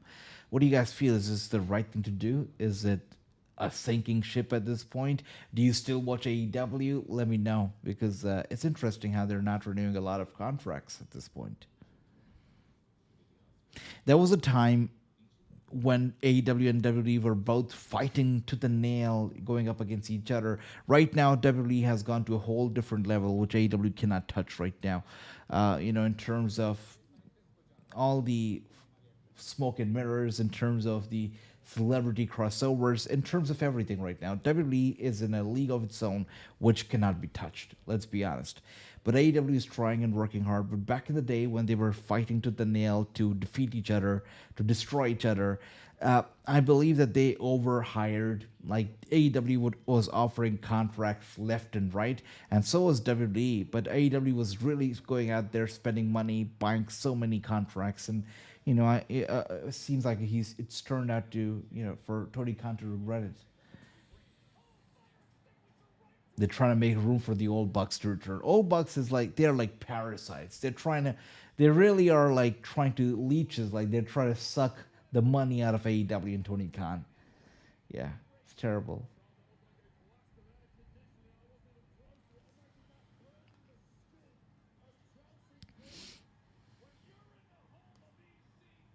Look at that. Meechin right now with the fire extinguisher, by the way, on Chelsea Green.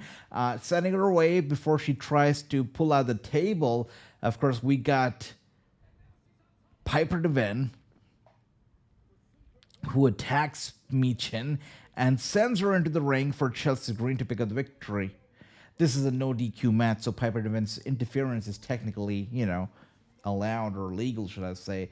And now it seems like Chelsea Green has got to go for the coast to coast. That's crazy. Now, she's wearing some Mick Foley outfit, but that doesn't mean that she's the queen of extreme. And she goes for the coast to coast. That's insane. And she does it. She does it. Goes for the cover of Meechin now. It's got to be over.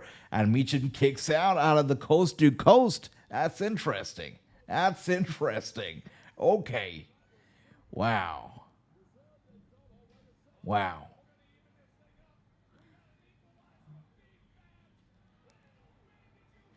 B-Fab over here. B-Fab's never gonna go over because literally in her name it's B plus, mid card. So literally, I mean, if I was her, I would probably call myself A-Fab, not B-Fab, because literally B plus is literally in your name. So come on, B-Fab. And now we got Meechin with a kendo stick. Oh, yeah, I feel bad for Chelsea right now. Poor lady. She's got a kendo stick doll over her back, and now we got a drop kick. She goes down hard in that corner. Pinfall Wrestling says, by God, Kane is gawking for the chokes. Now, what a slobber knock. Oh my God, look at that. Meechin looks like she is looking for something big as well. She's gonna avenge that coast to coast that hit her hard. Oh my goodness, placing that trash can before Chelsea Green, twerking in front of her face as she goes for, like a wrecking ball, she crashes into that trash can placed right in front of Chelsea Green. Going for the cover on Chelsea now, but Chelsea's still with the kick out. Yeah, she's wearing that Mick Foley shirt, but really is also embracing it. She is indeed the queen of extreme tonight, or so it seems. Wow. It's good. It's great.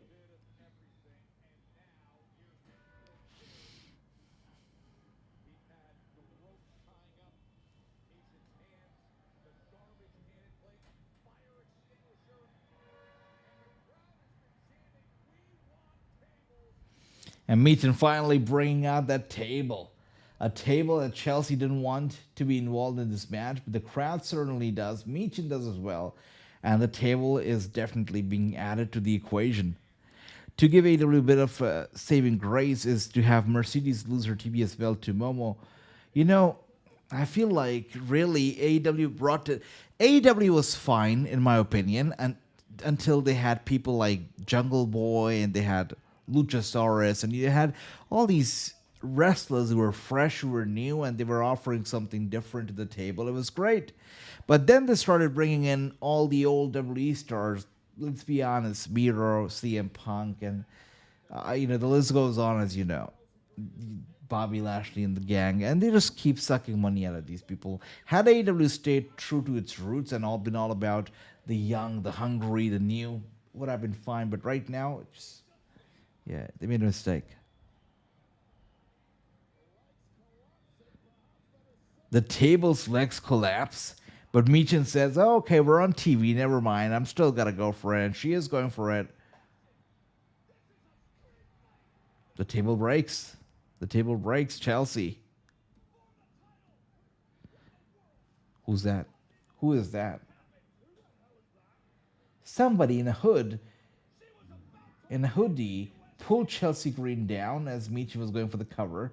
I got no idea who that is. Alba Fire.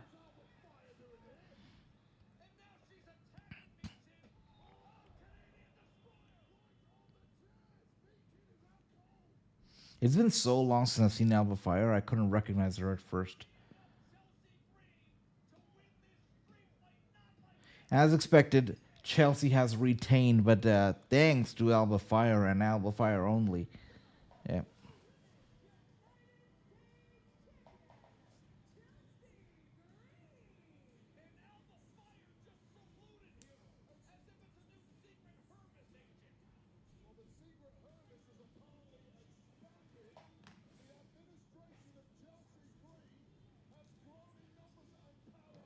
All right. I got no idea, Pinfall. I got no idea. I'm just as clueless about her return as I am about this guy, Santos Escobar, being on my TV right now. Like, why is he here? Santos, Humberto, Angel Garza, like, come on. Meaningless.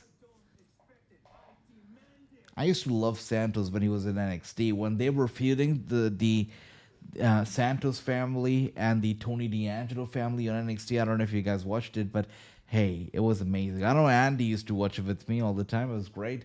But wow, it was fantastic. I don't know where did that Santos go. I don't know. My brother. There you go. Holy crap. I was wondering where's True at? Like right now, literally a second earlier, I was like in my mind, where's True? And here he is. Welcome, brother. Welcome. Great seeing you. Hope you're doing well, my brother. Welcome. And how do you feel about the show so far? I mean, to me, it's been sort of okay, I feel. But, the start was kind of okay. It's a B plus to me right now. Not the best. Not the best. Cody Rhodes still to come out, so let's see how that's going to turn out to be. Alba never got released. They released her tag partner. Yeah, that's true. I just hadn't seen her in a while. Pinfall Alba was released, not Alba Fire. Zandy, indeed. Yeah, much love once second to everybody. By the way, Tegan Knox, she got released, which I was surprised because I really thought they were going to push Tegan Knox as a big act, like because she was colorful, she was great, she was bright. She had a charming energy, right? She really, her energy was contagious. It was great.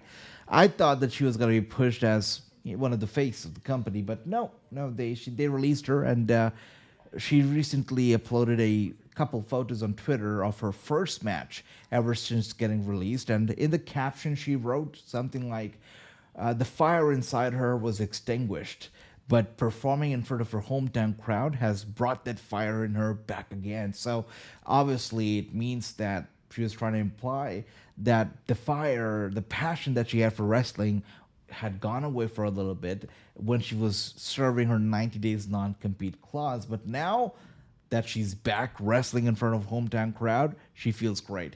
Of course, she is from, I believe, England, so that's where she was performing in front of a crowd of 5,200 people in an independent show. But I hope the best for Tegan Knox. Great athlete, great, tremendous performer. I hope the best for her. Let's see. I agree, True. I agree. How did you feel about that Randy Orton rant, by the way? Because Andy put it. Andy, well, who was it? Was it Andy? I think it was Jonathan. It was Jonathan at that time. Jonathan put it rightfully. He was like, "It's dragging. He's dragging. He's ranting it." I'm like, "Yeah, he is ranting it," and it went on for a good, I believe, 15, 20 minutes as well. So that was that. And I feel like tonight's show would have been at best 2 hours long. It would have been perfect, but obviously they want to keep it longer. I'm excited to see the Jimmy Uso versus Drew McIntyre match, though. I think it should be interesting. And then let's see what Cody has to say. I sound like Chris Jericho. Wait, I sound like Chris Jericho. That's interesting. Thank you for that. I've met Chris Jericho. He's an interesting chap. What can I tell you? Jericho is interesting.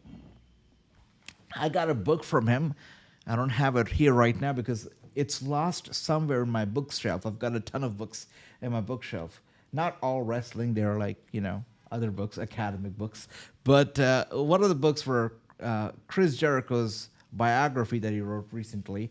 It's called No is a Four-Letter Word, in which he talks about his final run in the WWE and his matches with Dean Ambrose in a steel cage where there were like weapons hanging from above and whatnot. And it was a small book, really. I feel like it was about 100 pages at best. And I had a long flight, so I was traveling from New York. I believe I was going. I believe I was going to India. Or I don't know, but it was a very long flight, and I read that whole book in one flight. It was a long one, and I met him at the book signing for that book, where he wrote a very nice message. I wish I could show it to you guys, but he's a good guy. Chris Jericho is a good act. He's super professional. He is super professional. He's all about the money, but he's sweet. He's sweet. Yeah. Let's see. That happens to a lot of people who get released from WWE. But I wish, Pinfall, I could sing like Chris Jericho, right? I would like to be the face of a band like Fuzzy. That happens to a lot of people who get released from WWE. You're right about that, Andy. What can I tell you? It's hard, right? Especially, if you look at not just from a perspective of a WWE fan or a WWE star, I'm sorry. If you look at it in any way, any walk of life, any career, when you get to the absolute dream of yours, right? You get to the company that you always wanted to work for, or you get what you always wanted to do, and then that gets taken away from you. It's hard. It is super hard, and everybody doesn't realize that, but it's super hard.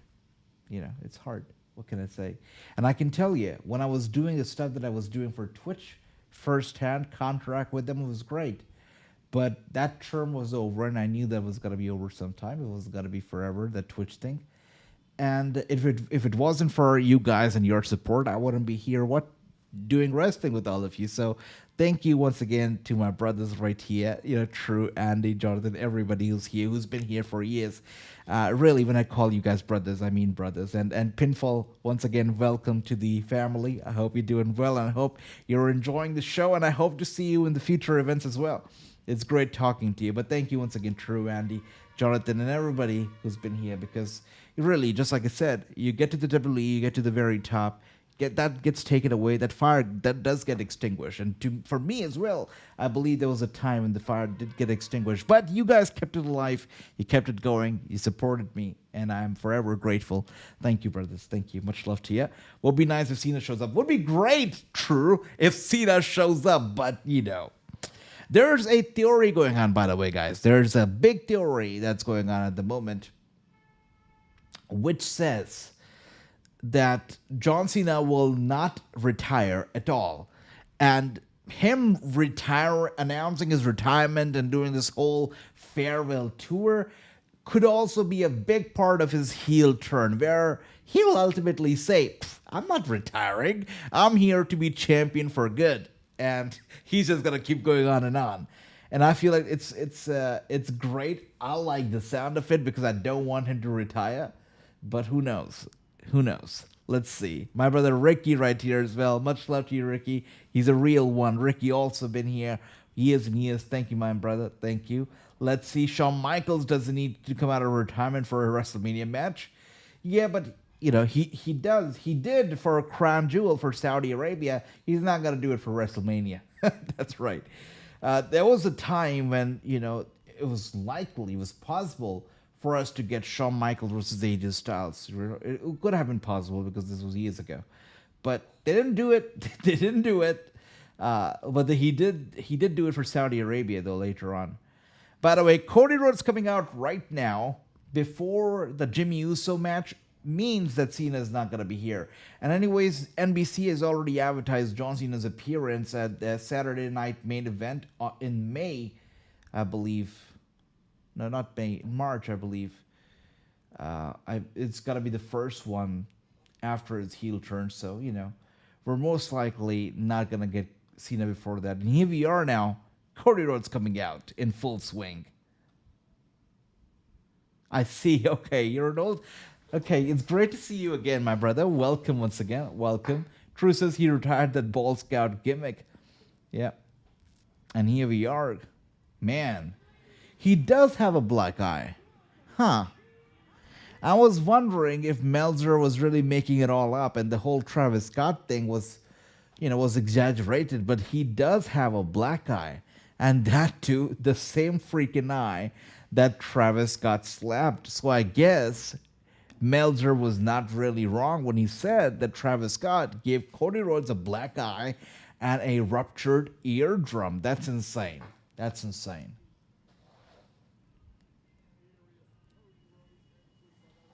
That's insane.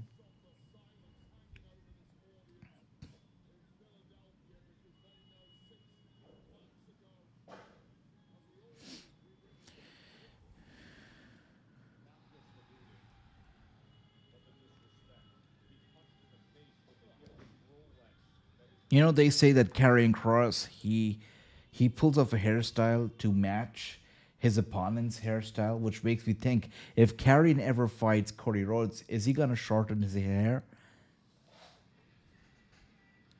Right now, his hair with AJ Styles, apparently that he's feuding with, terrible, terrible. He did, true. I wonder if Travis was under the influence or he was intoxicated or something, because who would do that? Who would hit somebody so hard in their right mind? It's crazy. It's crazy. But okay, let's see what is Cody Rhodes saying here. This should be good. It could be true. You're right. You're right. We're too naive here, right?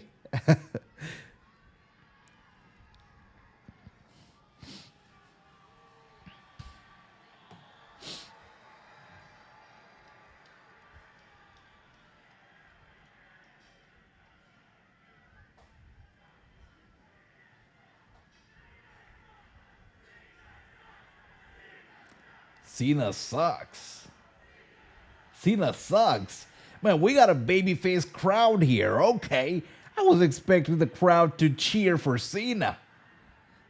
Crony Crybaby speaking out here. So, Philadelphia,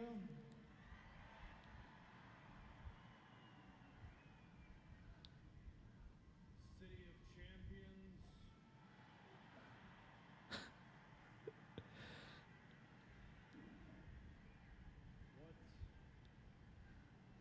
What do we want to talk about? Well, I think everybody knows what do we want to talk about. Question with an obvious answer. It's the most watched moment in WWE history and pro wrestling history. And there I am, laying on the bottom, tasting my own blood. What do you say to a little one, not even 4 years old, when she looks up at you and says, "Papa, what happened to your face?" It's not a conversation that I was prepared to have. So I told her what I can only classify as a Cody lie. I told her that I ran into into a wall.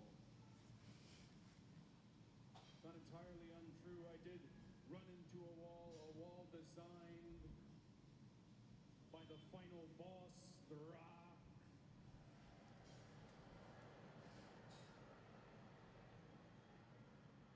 His associate, Travis Scott.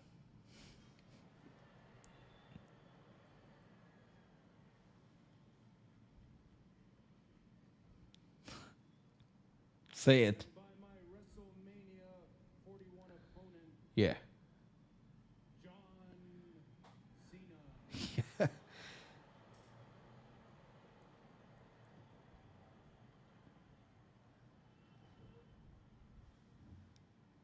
You know, I drove John around for 2 years from show to show, from city to city. All I was trying to do was sponge off every bit of knowledge that I possibly could. I felt about John how many people here felt about John.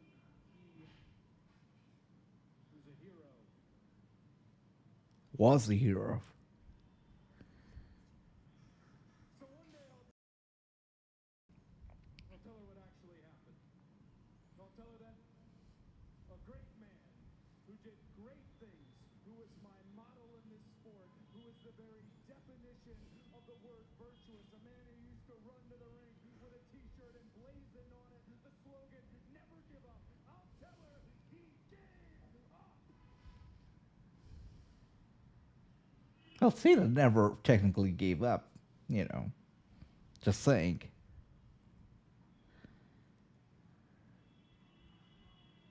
I apologize for any language you might have heard. I'm doing everything I can to maintain my composure in this moment. John, if you don't owe it to me, I believe you owe it to them. We'd all love to know why. Why? And if I know my old friend John Cena, well, I'm sure it will be a very smooth, well-educated, well-crafted retort. A signature amount of phrases he'll probably use at some point in there. And when he's done talking, he will feel bulletproof. He will feel infallible. He will feel justified. There is no justification for you, John Cena. And Cody's right. Cena does come up with some crazy phrases, and you're like, okay, whatever he said sounds super intelligent. Probably right. Talking to the whole world right now. However, for those in this room tonight,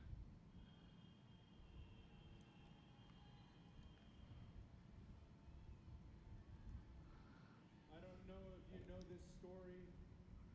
You might have heard it from me in an interview at some point in the past. This was the one place that my old man was afraid to perform in. He even one time painted his face like the Road Warrior so that he knew he was cool, so that you knew you could cheer for him. I never shared that same fear because for reasons unknown, one time, mustache on my face, climbing a ladder for the Money in the Bank briefcase. For reasons unknown, you cheered for me, you chose me, you saddled up, and you rode with me.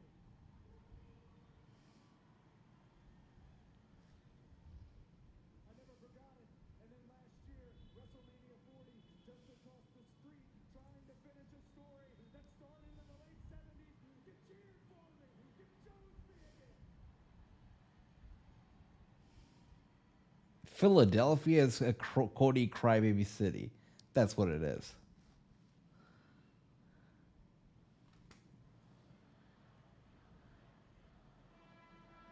Come on, Philly, be a man. Cheer for Cena. Come on. When he was a heel, they kept saying Cena sucks. Now he's a when he was face, they kept saying Cena sucks. Now he's a heel.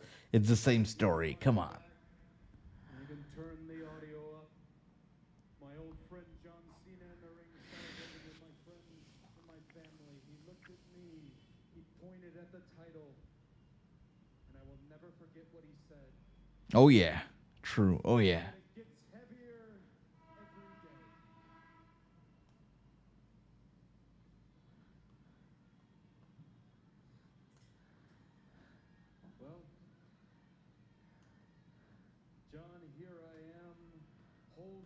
this championship. It is not heavy enough. Here I am holding this championship as I have done for the last 300 and something days. John, I know you're watching. I know that you think that your successor had to look like you, 300 and something days. Okay. had to live like you. The next one doesn't look like the last one, John. And you are convinced that you are the last of your kind. You are not. I am standing right here. I am holding this above my head as if it weighs nothing. And at WrestleMania 41, I will do the same. John Cena, clearly you want some. Come and get some. All right, big talk, Cody. We'll see how it goes down. Road to WrestleMania is gonna be interesting now. Okay, so I guess it's on.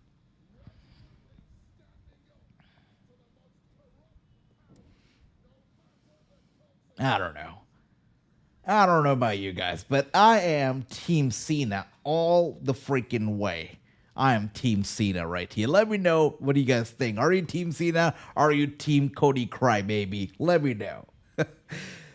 Oh dear, this guy.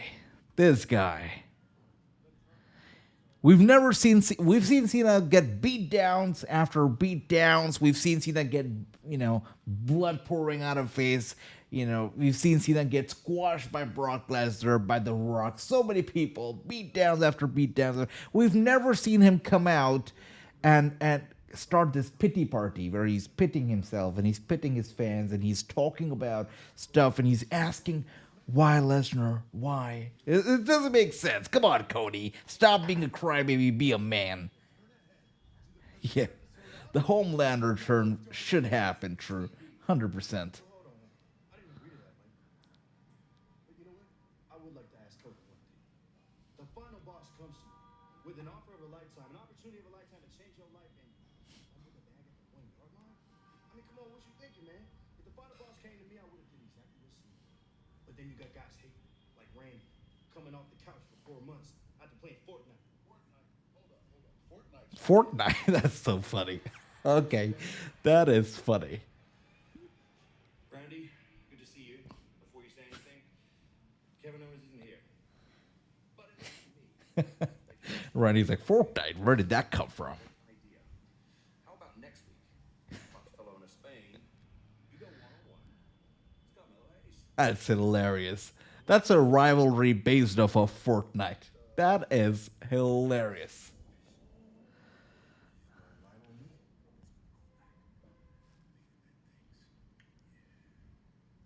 That was hilarious. Okay. I'll take it. Should be a good match anyways.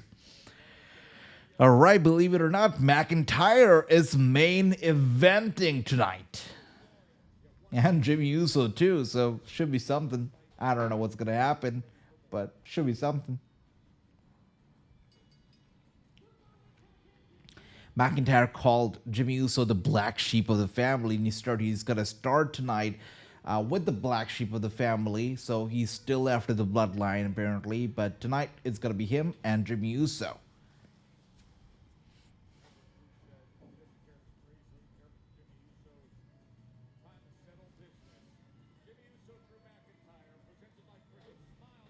We go into a commercial, or are we not? So, help me out here, True. I'm watching this after a while, right? Ricky, everybody, anybody who can. How long is SmackDown these days? Is it 2 hours and 30 minutes? Because we only got one match left now. It's this one. And we've got about 12 minutes left on the clock, before it hits 2 hours and 30 minutes. So I'm assuming that SmackDown is 2 hours and 30 minutes these days, right? Because there's no way that this match is going to go on for, 40 minutes, right? Let me know. With that being said, commercial break is still going on. And I gotta say, it's been a pleasure watching the show with all of you, as it always is. Next, I'll be seeing you guys for Revolution, which is going to be happening this weekend. AEW Revolution pay-per-view. I think it's going to be fantastic. 3 hours, true? Okay. Look, I was expecting 3 hours too, but We only got one match left. It's Drew versus Jimmy. Drew was making his entrance. I'm assuming Jimmy will make his too after the commercial break. But still, this match is gonna go on for 40 minutes. Okay, there should have lots of fireworks then, I guess. Andy says, I thought SmackDown went back to 2 hours. I guess we were wrong, Andy.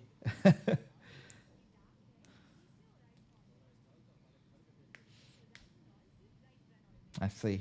Thanks for that, True. Thanks for that. We're gonna get WWE on Netflix starting April. If I haven't told you guys already, I'm pretty sure I've told you because I'm like so excited. I keep talking about it.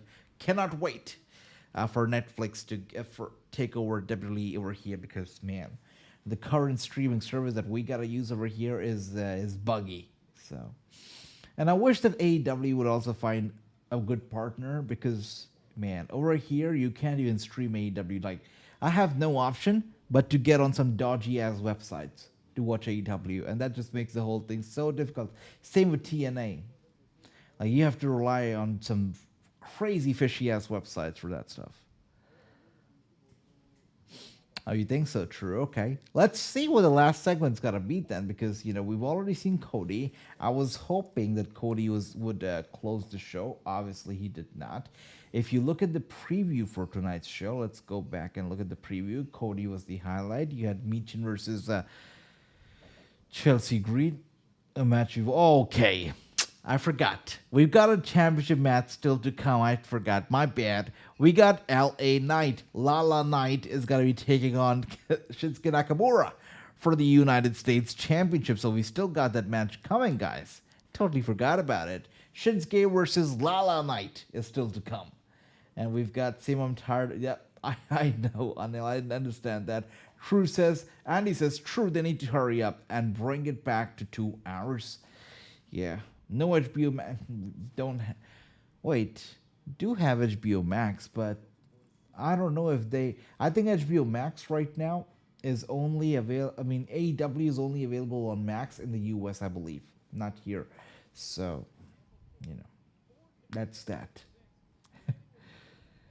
No white 6 segments. Yeah, no white 6 segments. Bo Dallas is cleared, but they haven't shown him on TV yet. So I don't know if they're gonna be waiting until after Mania, or they're gonna use him Mania. Let's see. But from the looks of it, it seems like they're in no rush to get him on TV right now.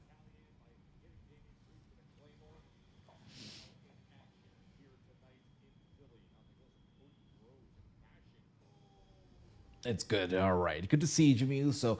Jimmy Uso really needs to build himself up now because, yeah, look at it. Jey Uso's doing so well. Jimmy Uso just going down the ranks. I felt so bad. I think Jey Uso also felt bad. There was a video that 2K uploaded where Jey Uso was informed of Jimmy Uso's ratings. And, Jey Uso is not happy to hear that. Jey Uso got a rating of 90 in 2K25. But Jimmy got 84. So he fell down the charts really bad. So I hope that Jimmy Uso finds some success and, rises up the ranks soon. But here we are now, especially with that outfit, it's not going to work out because he's wearing these days, like Jimmy Uso, really wearing some generic ass outfits. Like that is something that you'd see a created wrestler wear in a 2K video game. It's not good enough. I think that they need to work on his presentation a little bit. This match won't last long, says True. I agree with that, brother. Agent America, we have HBO Max covering every show, minus the pay-per-view. That's amazing. That's amazing now, right? What's better than having HBO Max covering AEW? It's great. Is it live as well? I mean, it's fantastic. But we don't have the same streaming deal over here. We've got terrible. It's terrible what we got here. Yeah, but here we are now. It is McIntyre. Oh, big punch straight to the chest. Jimmy in trouble.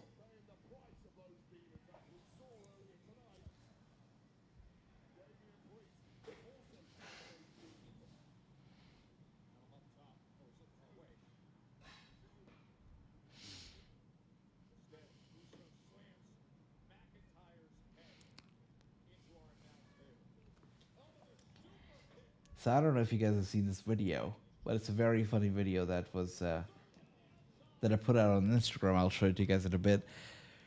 where Logan Paul was commenting on John Cena and his heel turn. And Logan Paul, well, we got to a commercial right there. Oh, we are now on a commercial break. So Logan Paul, it's so funny. One second, let me pull it up.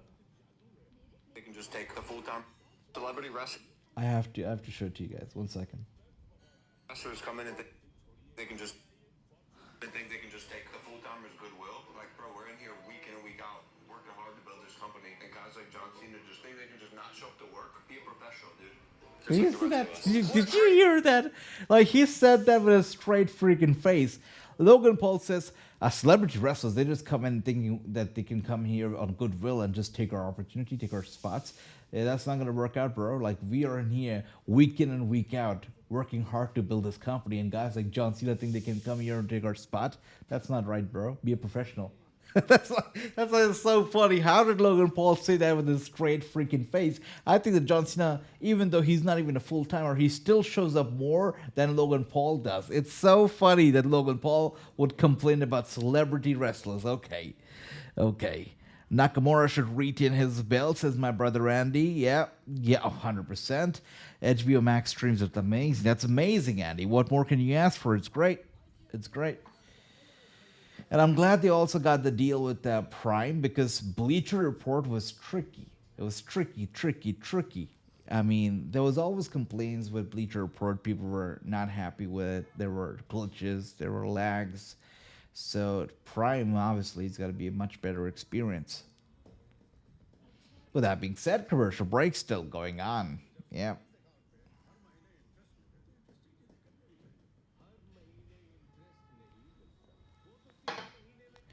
Let's see, what else do we have going on over here, by the way. Oh my goodness.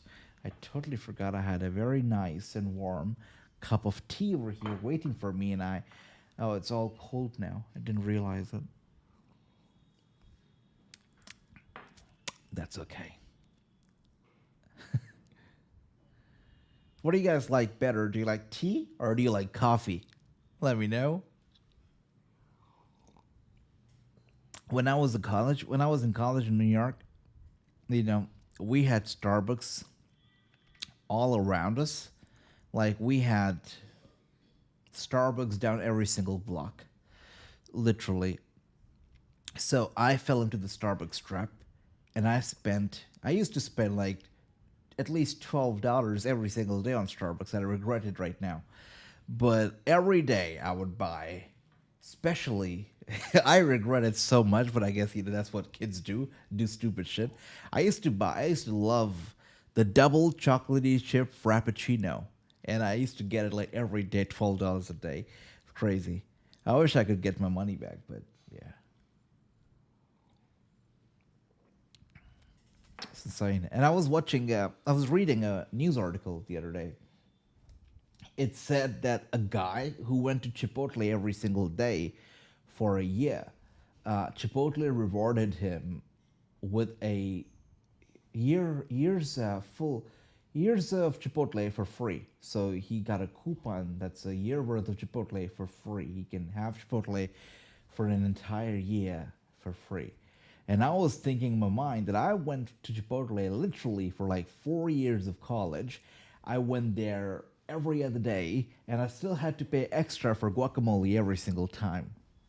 Like, life's not fair. I only drink Gatorade, says Andy. Gatorade is fantastic. Look, Gatorade is good. It's not a shady product like Prime is, because it's not made by a YouTuber. And it's safe, and it's actually helpful. It really restores the energy inside of you. I can never forget an experience that I once had where I really was deprived of energy. And Gatorade really gave me that boost when I needed it the most. Yeah, it was terrible. Yeah. It was a terrible time. Anyways, let's go back. Let's go back to TV here. We're back for the commercial break, and now we got Jimmy Uso tossing Drew McIntyre, pushing him away from the second rope as he was attempting a superplex on Jimmy. Jimmy gets off the turnbuckle, Didn't dive it off the turnbuckle. He just gets off the turnbuckle and goes for the cover on Drew McIntyre, but McIntyre with the kick out. Yeah. The match still continues. To the jaw of the Scotsman, coming within a millisecond of getting victory. McIntyre lives on somehow. Jimmy Uso revisiting the playbook, and he's going back. All right, Jimmy Uso now once again climbing the top turnbuckle.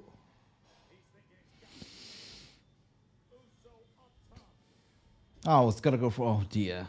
Drew McIntyre rolls out of the way and looks like he's looking for the Claymore. Claymore connected on Jimmy Uso, and this should be the end of it. And Drew McIntyre has defeated the black sheep of the family. Poor Jimmy Uso being called the black sheep now. It's sad.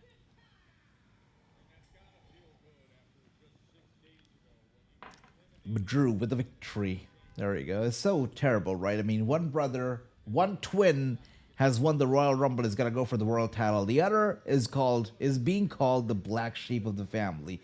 Terrible, terrible.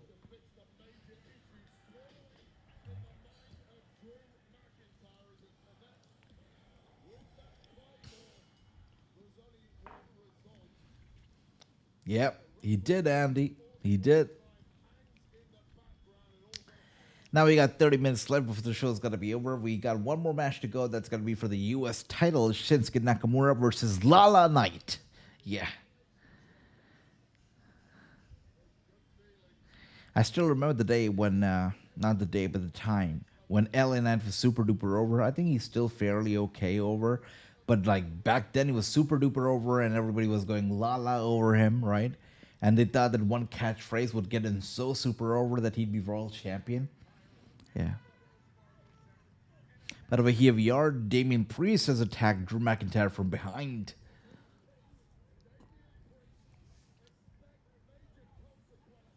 This is the third brawl of the night, by the way. We had the first brawl between Jada and Bianca, the second with Jacob Fatu and Braun Strowman. This one's the third.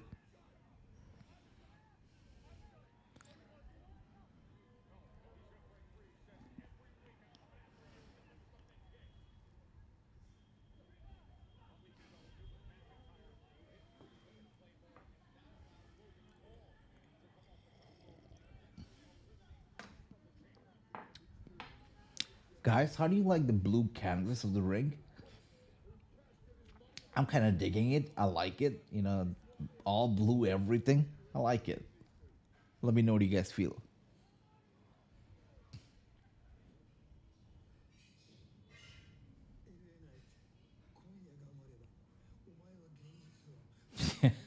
No one else, we don't. That would be crazy. That'd be crazy. And here we are now. Yeah, I like it too. It feels fresh, right? As long as we only have the WWE logo on it and not all the other logos, the crazy advertisements. I like it.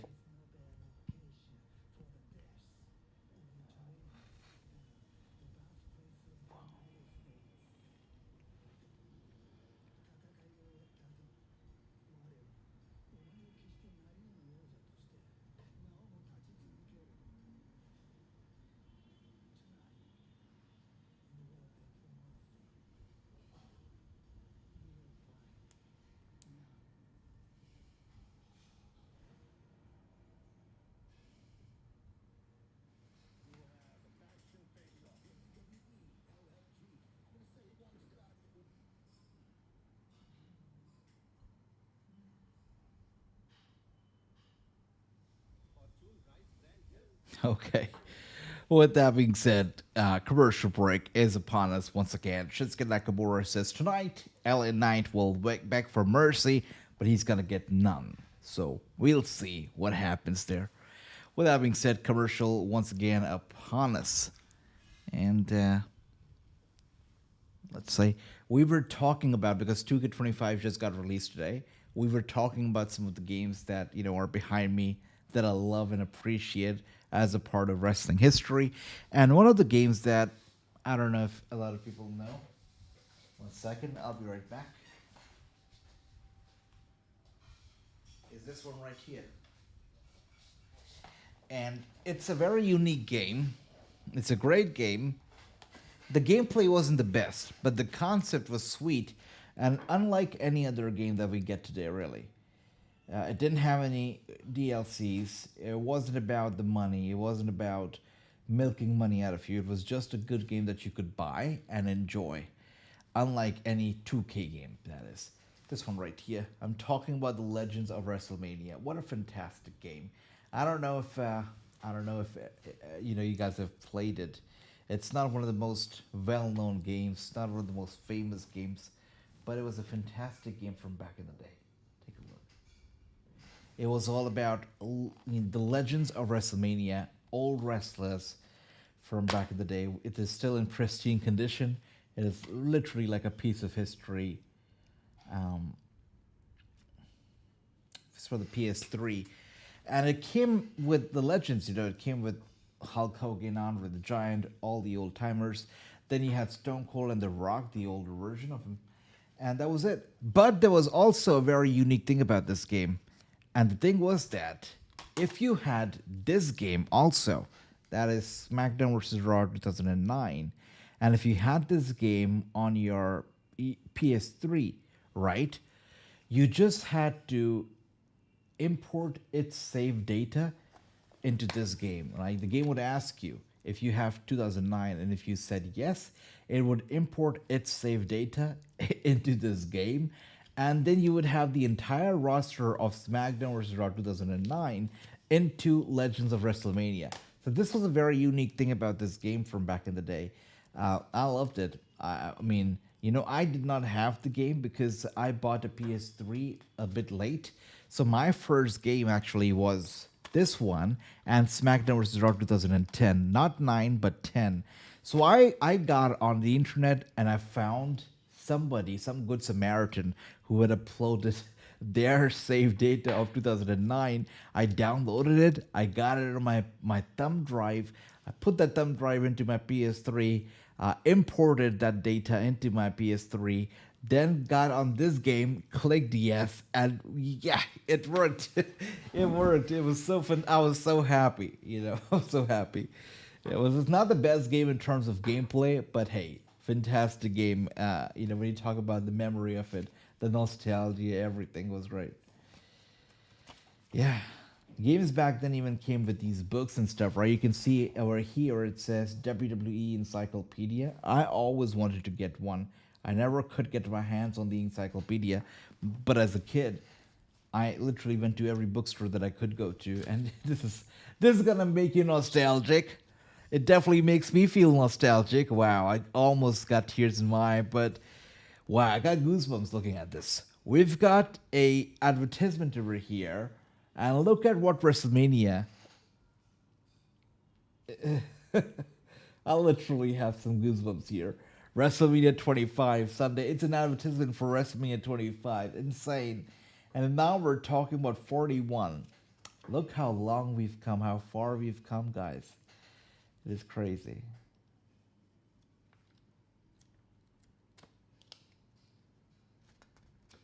It's crazy, right? Yeah. So, yeah, I mean, I think we'll do this a lot when we are on commercials and stuff. We're gonna go back in history, check out some of the stuff that we've kept in the back. We'll do that. Anyways, maybe Andy. I mean, if you want me to do it, definitely. Why not? Looking at them. As for the Street Profits, ever since they came back, they got this new attitude. They're big, they're bad, they're dangerous, they got revenge on their minds, they got a dream. It's a dangerous thing, because they actually think they have a chance. But next week in Barcelona, the cold reality is they're not keeping. Interesting. Next week they're gonna be in Barcelona, so SmackDown's gonna be good. Raw and NXT are gonna be fantastic. They are gonna be in MSG, so Raw is gonna be good. NXT, I've got very high hopes. Moment of silence for the Street Profits and their dream of becoming the next WWE Tag Team Champions. And that moment of silence begins now. Well, according to DIY, they're Moment of silence. Johnny Gargano. Yeah. And Byron Saxton, so disrespectful. Really.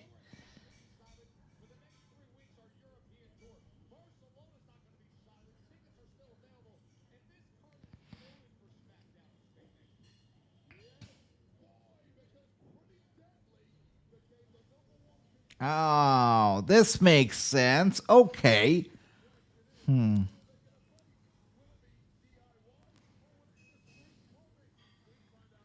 I guess Pretty Deadly, they won that number one contenders match because these guys are going on a European tour. So that makes sense that way. Okay. Next week, we're going to get B-Fam versus Charlotte. All right. This could be a squash. I don't know. Randy Orton versus Carmelo Hayes is going to be a banger. I look forward to it. A match built off of Fortnite.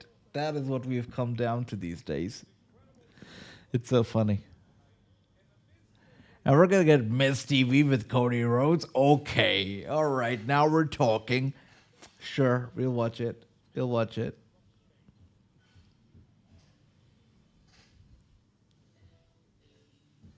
Finally, it's time for the main event. It's time for L.A. Lala Night. Yeah, the guy who lives in a Lala land all the time. Lala Night is upon us.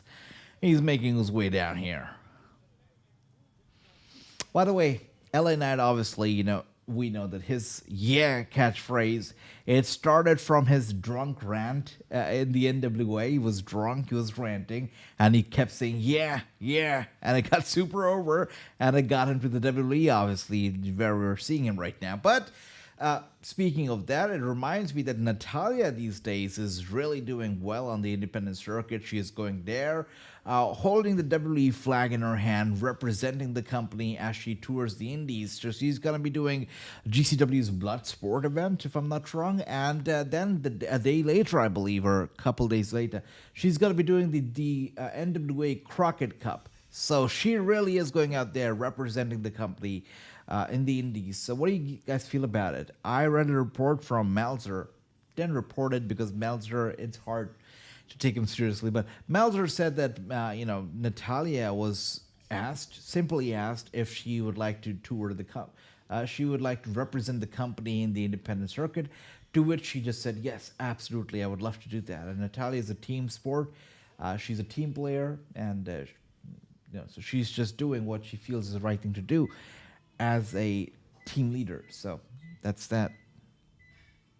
Natalya is great, guys. It's like, I don't think that they have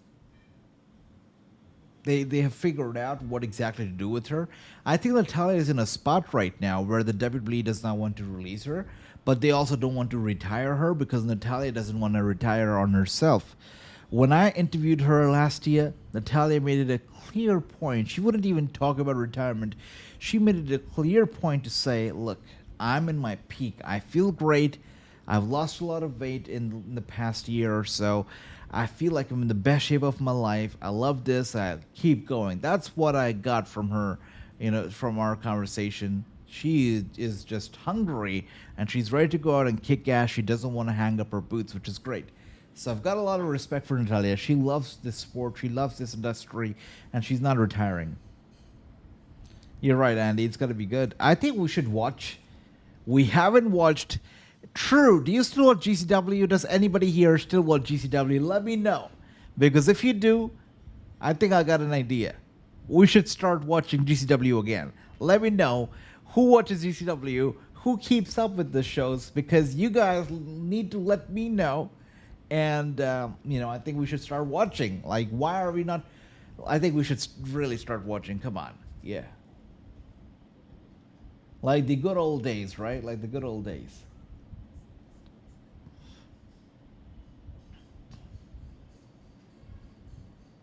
With that being said, commercial break is still going on, if you guys were wondering.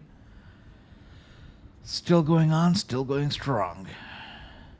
She could have hit these shows on her own. I catch GCW every once in a while. That's sweet. True. I'll keep an eye on the schedule as well, and if I see something interesting come up, I will definitely let you guys know, and we should probably do a watch along for them. But you also let me know, True, Andy, Ricky, anyone who watches Independent or keeps an eye, if there's something that you see that you feel that we should watch, let me know and we'll watch it together. We'll do it.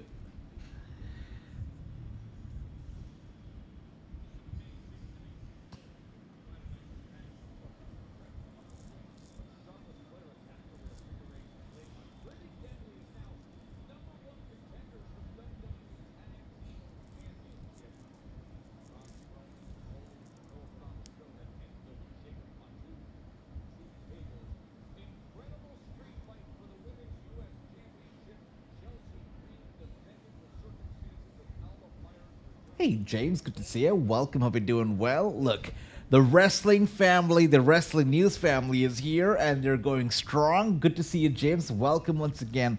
Welcome. And much love, True, my brother. I'm doing well, James. Hope you're doing well as well. Hope you're keeping well and hope you're enjoying wrestling. Welcome once again. AJ, we should catch the Crockett Cups in Antalya. Absolutely, Andy. Absolutely, we'll do that. Crockett Cup brings back so many memories, right? We've seen 2 Crockett Cups in the past, and they were both fantastic. One of my favorite event of the year, Crockett Cup. We're definitely gonna watch, Andy. 100%. The reigning United States champion. For the first time since defeating the Royal Rumble, Yeah, NWA does stuff like that. They're great.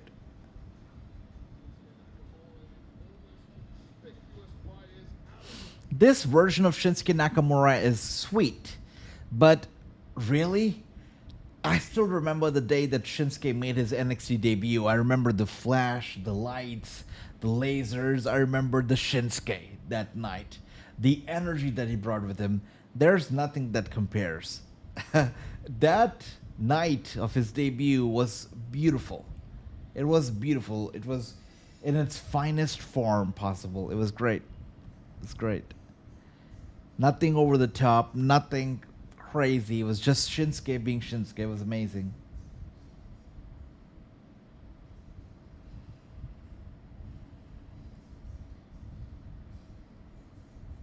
God bless, James. I'm very, very sad to read about your loss, James. Sorry to hear that. You take care, James. Take care. And, hoping strength and blessings for your friend, his family, and for you. You take care, James, my brother. Welcome once again.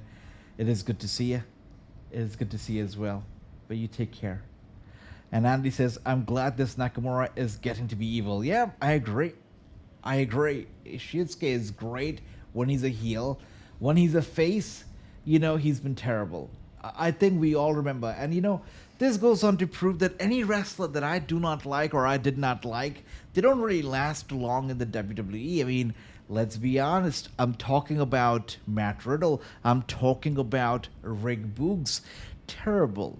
I still remember the stuff that Rick Boogs and Shinsuke did together. It was terrible. It was gross. Him playing the guitar, Shinsuke dancing to his tune. I mean, Shinsuke Nakamura was literally dancing to his own misery. It was terrible. And I'm glad that it's over.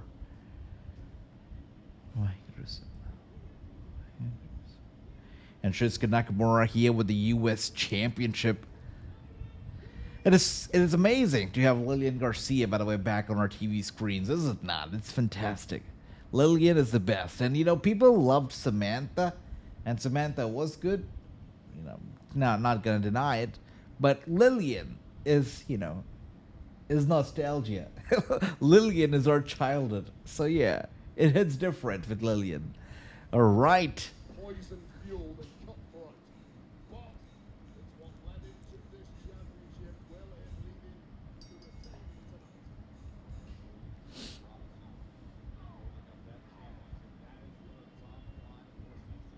So familiar with each other. An arduous journey for LA Knight to get back to number 1 contendership, especially with last week's heroics. What the average that took out of them.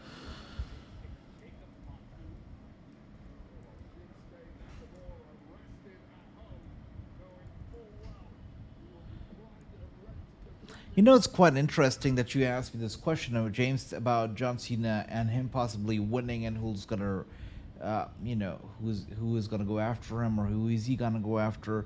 It's interesting because John Cena has said that he is gonna be starting his retirement tour and it's gonna go through WrestleMania, which is gonna be his final WrestleMania.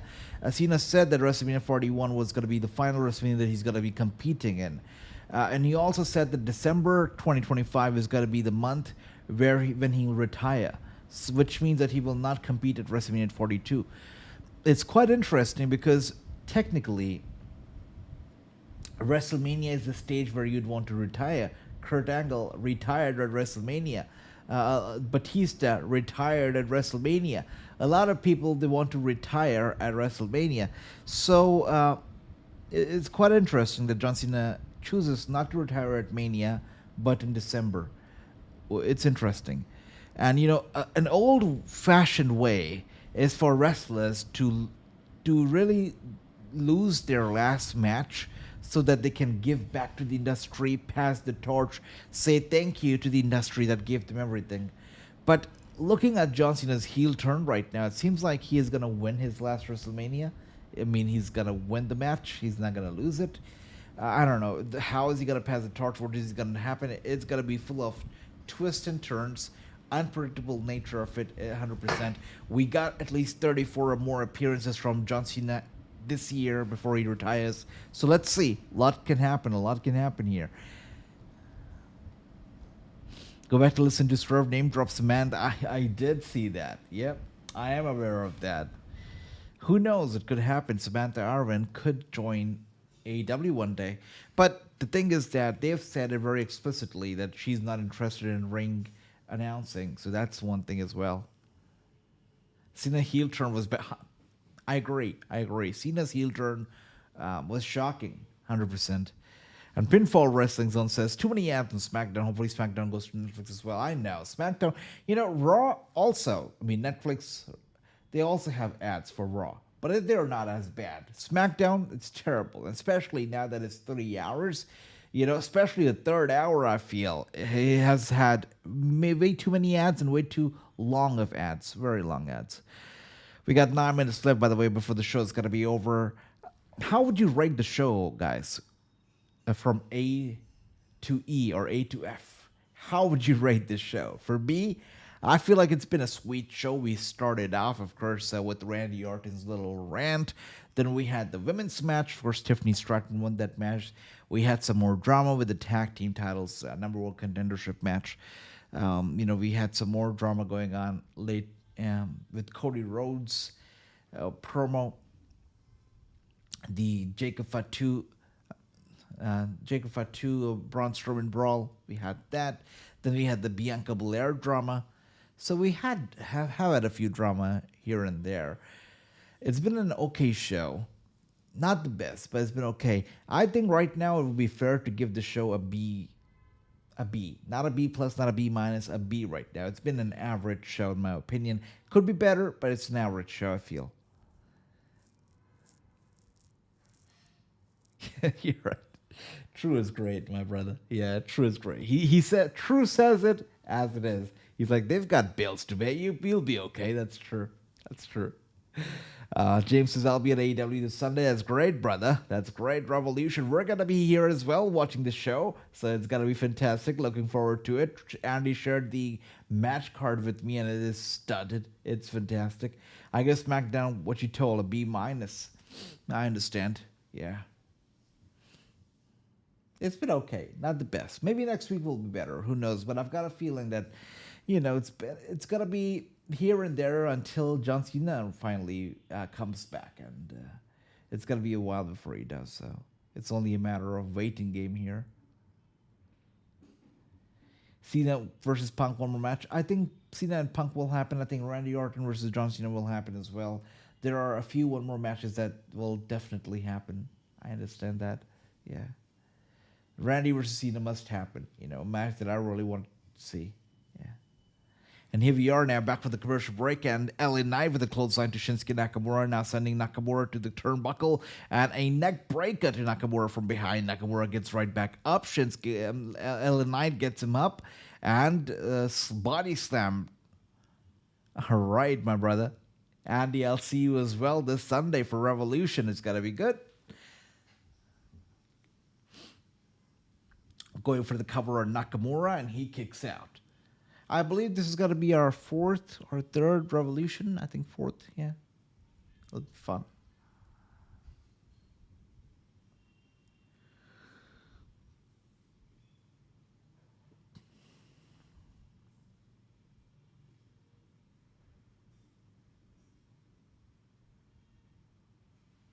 LA Knight now climbing the second rope. Nakamura with a series of elbow strikes to LA Knight, trying to get him off the turnbuckle. He does. Much love, my brother Randy. Much love to you. You're amazing. God bless. And here we are now. Shinsuke Nakamura lifts up LA Knight, gets him on the top turnbuckle. He's got to go for a superplex, it seems. Wow. Breaking the eyes of the megastar, the referee couldn't see any of it. It was a genius move. What the hell's he going to pull off here? Nakamura. Knight first outside. That was a sickening landing for the megastar. Charles Robinson quick to check to the contender to retain. Oh, potential neck-breaking situation there for the megastar. Take another look at this. You can see what Nakamura was trying. He was trying to land LA Knight, the challenger, bang on the top of his head. Take care, James. Have a good time at Revolution this Sunday. I'm sure you'll enjoy the AEW action. You take care. And we got Shinsuke Nakamura now. It could happen.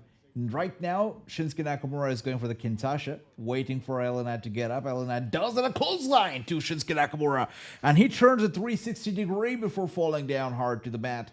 Shinsuke Nakamura looks like he's lights out. LA Knight realizes that, just dragging over his body towards Shinsuke Nakamura. Actually, LA Knight instead going over to the ropes, trying to hold the ropes, I believe. Okay, here he is. He's able to stand up on himself. Now, grabbing Nakamura from behind, lifting him up. Nakamura slips out. And now Shinsuke Nakamura sent back first into the turnbuckle pads. LA Knight running over to Nakamura. Nakamura gets out of the way. A kick to the back of LA Knight. LA Knight in a bit of trouble here. Nakamura, I'll be shocked if Nakamura drops the title, guys. I'll be shocked, Let's see. And now LA Knight with a superplex out of nowhere. Oh my, that's gotta hurt. That was a big ass superplex. LA Knight.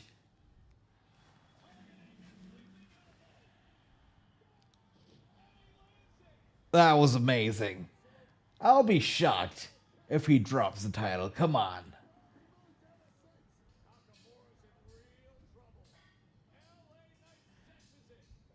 Oh my goodness. Nakamura. Oh, he drove. Quick escape from Nakamura right there. Just getting out of the ring to save himself from being pinned, it seems. But LA Knight was going there. Had this continued for another minute, would have the title by now. But Nakamura. Oh my goodness. He's got a steel chair over here. Adding it to the equation. It's going to be DQ. Oh, come on. Yeah, good stuff. Good thing LA Knight didn't lose it. Otherwise, this would have ended in a DQ, and that would have been terrible. And Shinsuke Nakamura obviously looks like he wants to get disqualified. He'd keep the title if he does. Getting in the ring with the steel chair in hand. Come on, LA Knight. Come on. Not like this. Oh, thank you, Charles Robinson. Thank you. Thank you. That's badass. Referees have got a spine back again. Oh, come on. Oh, a red mist. Red mist to the face of the referee, but the referee is blinded. LA Knight rolls him up for the cover, but the referee has been misted in the face. Oh, God. The drama here. Oh, Nakamura.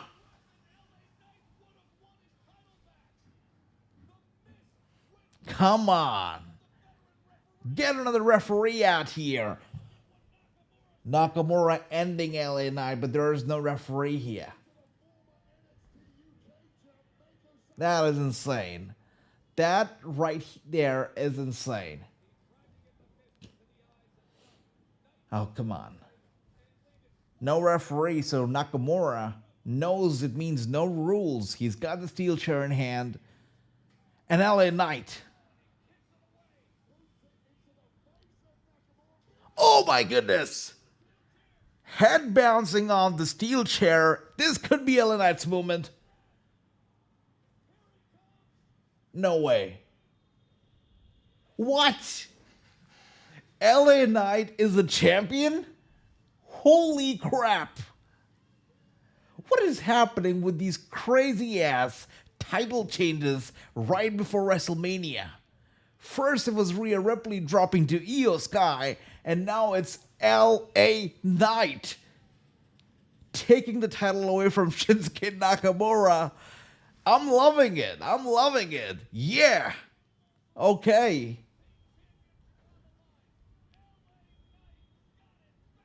That's crazy. That's crazy. LA Knight is a U.S. champion, guys. Wow. What a dramatic finish. That finish was insane. And you know what? That definitely held the grade. I'm going to give the show an A-. All right? That definitely held the rating. That was good. I love the unpredictability that is coming back to the WWE shows. I love the fact that title changes are happening even on the weekly shows. They're not just limited pay-per-views, but also weekly shows. Earlier, title changes on a weekly show meant, a title match on a weekly show meant, it's just for the heck of it. Oh, it's not gonna be a big deal. Oh, it's gonna be an interference. But now titles are changing hands. Pyros are being used. They are making a big deal out of it. I love it. I love it. The move LA Knight champion again. Guess Trump ordered it. Trump order. That's funny. That's funny. Maybe. All right. Well, thank you so much, guys. But speaking of Trump, who expects Donald Trump to be there at WrestleMania? I mean, I do. I feel like it can happen. Hey, if Trump can show up to a UFC event, if he can show up to Super Bowl, what keeps him from showing up to WrestleMania? I think it's going to happen. I really think so. But time will tell. All right, my brothers, thank you so much. Thank you, my brother Andy. Thank you, 1L. Yeah, my brother True. Thanks, Ricky. Thank you, everybody, for being here. It was an absolute pleasure being over here with all of you. Pinfall and everybody else. Jonathan, my man, Drew McIntyre. Everybody, thank you so much. Ricky, Chris, all of you, thank you so much for being here. I hope you have a good night. True, Andy, all of you, take care. Have a good night, Anil. Take care. Sleep well. And I will see you Sunday for Revolution. It's going to be a revolution. Thank you so much. Take care, guys. We are here every single time there's wrestling on TV now. And we're not going to be going anywhere. We are on the road to WrestleMania. We're full speed ahead. And we're going to have a good time. We're bringing watch-alongs back again for good. And we're going to have a great time with these. Thank you so much. Have a good night. Sleep well. Take care. Take care, Shrew. Take care, Randy. Take care, Ricky. Bye-bye. I'll see you Sunday. Much love. Bye-bye. Good night. Take care.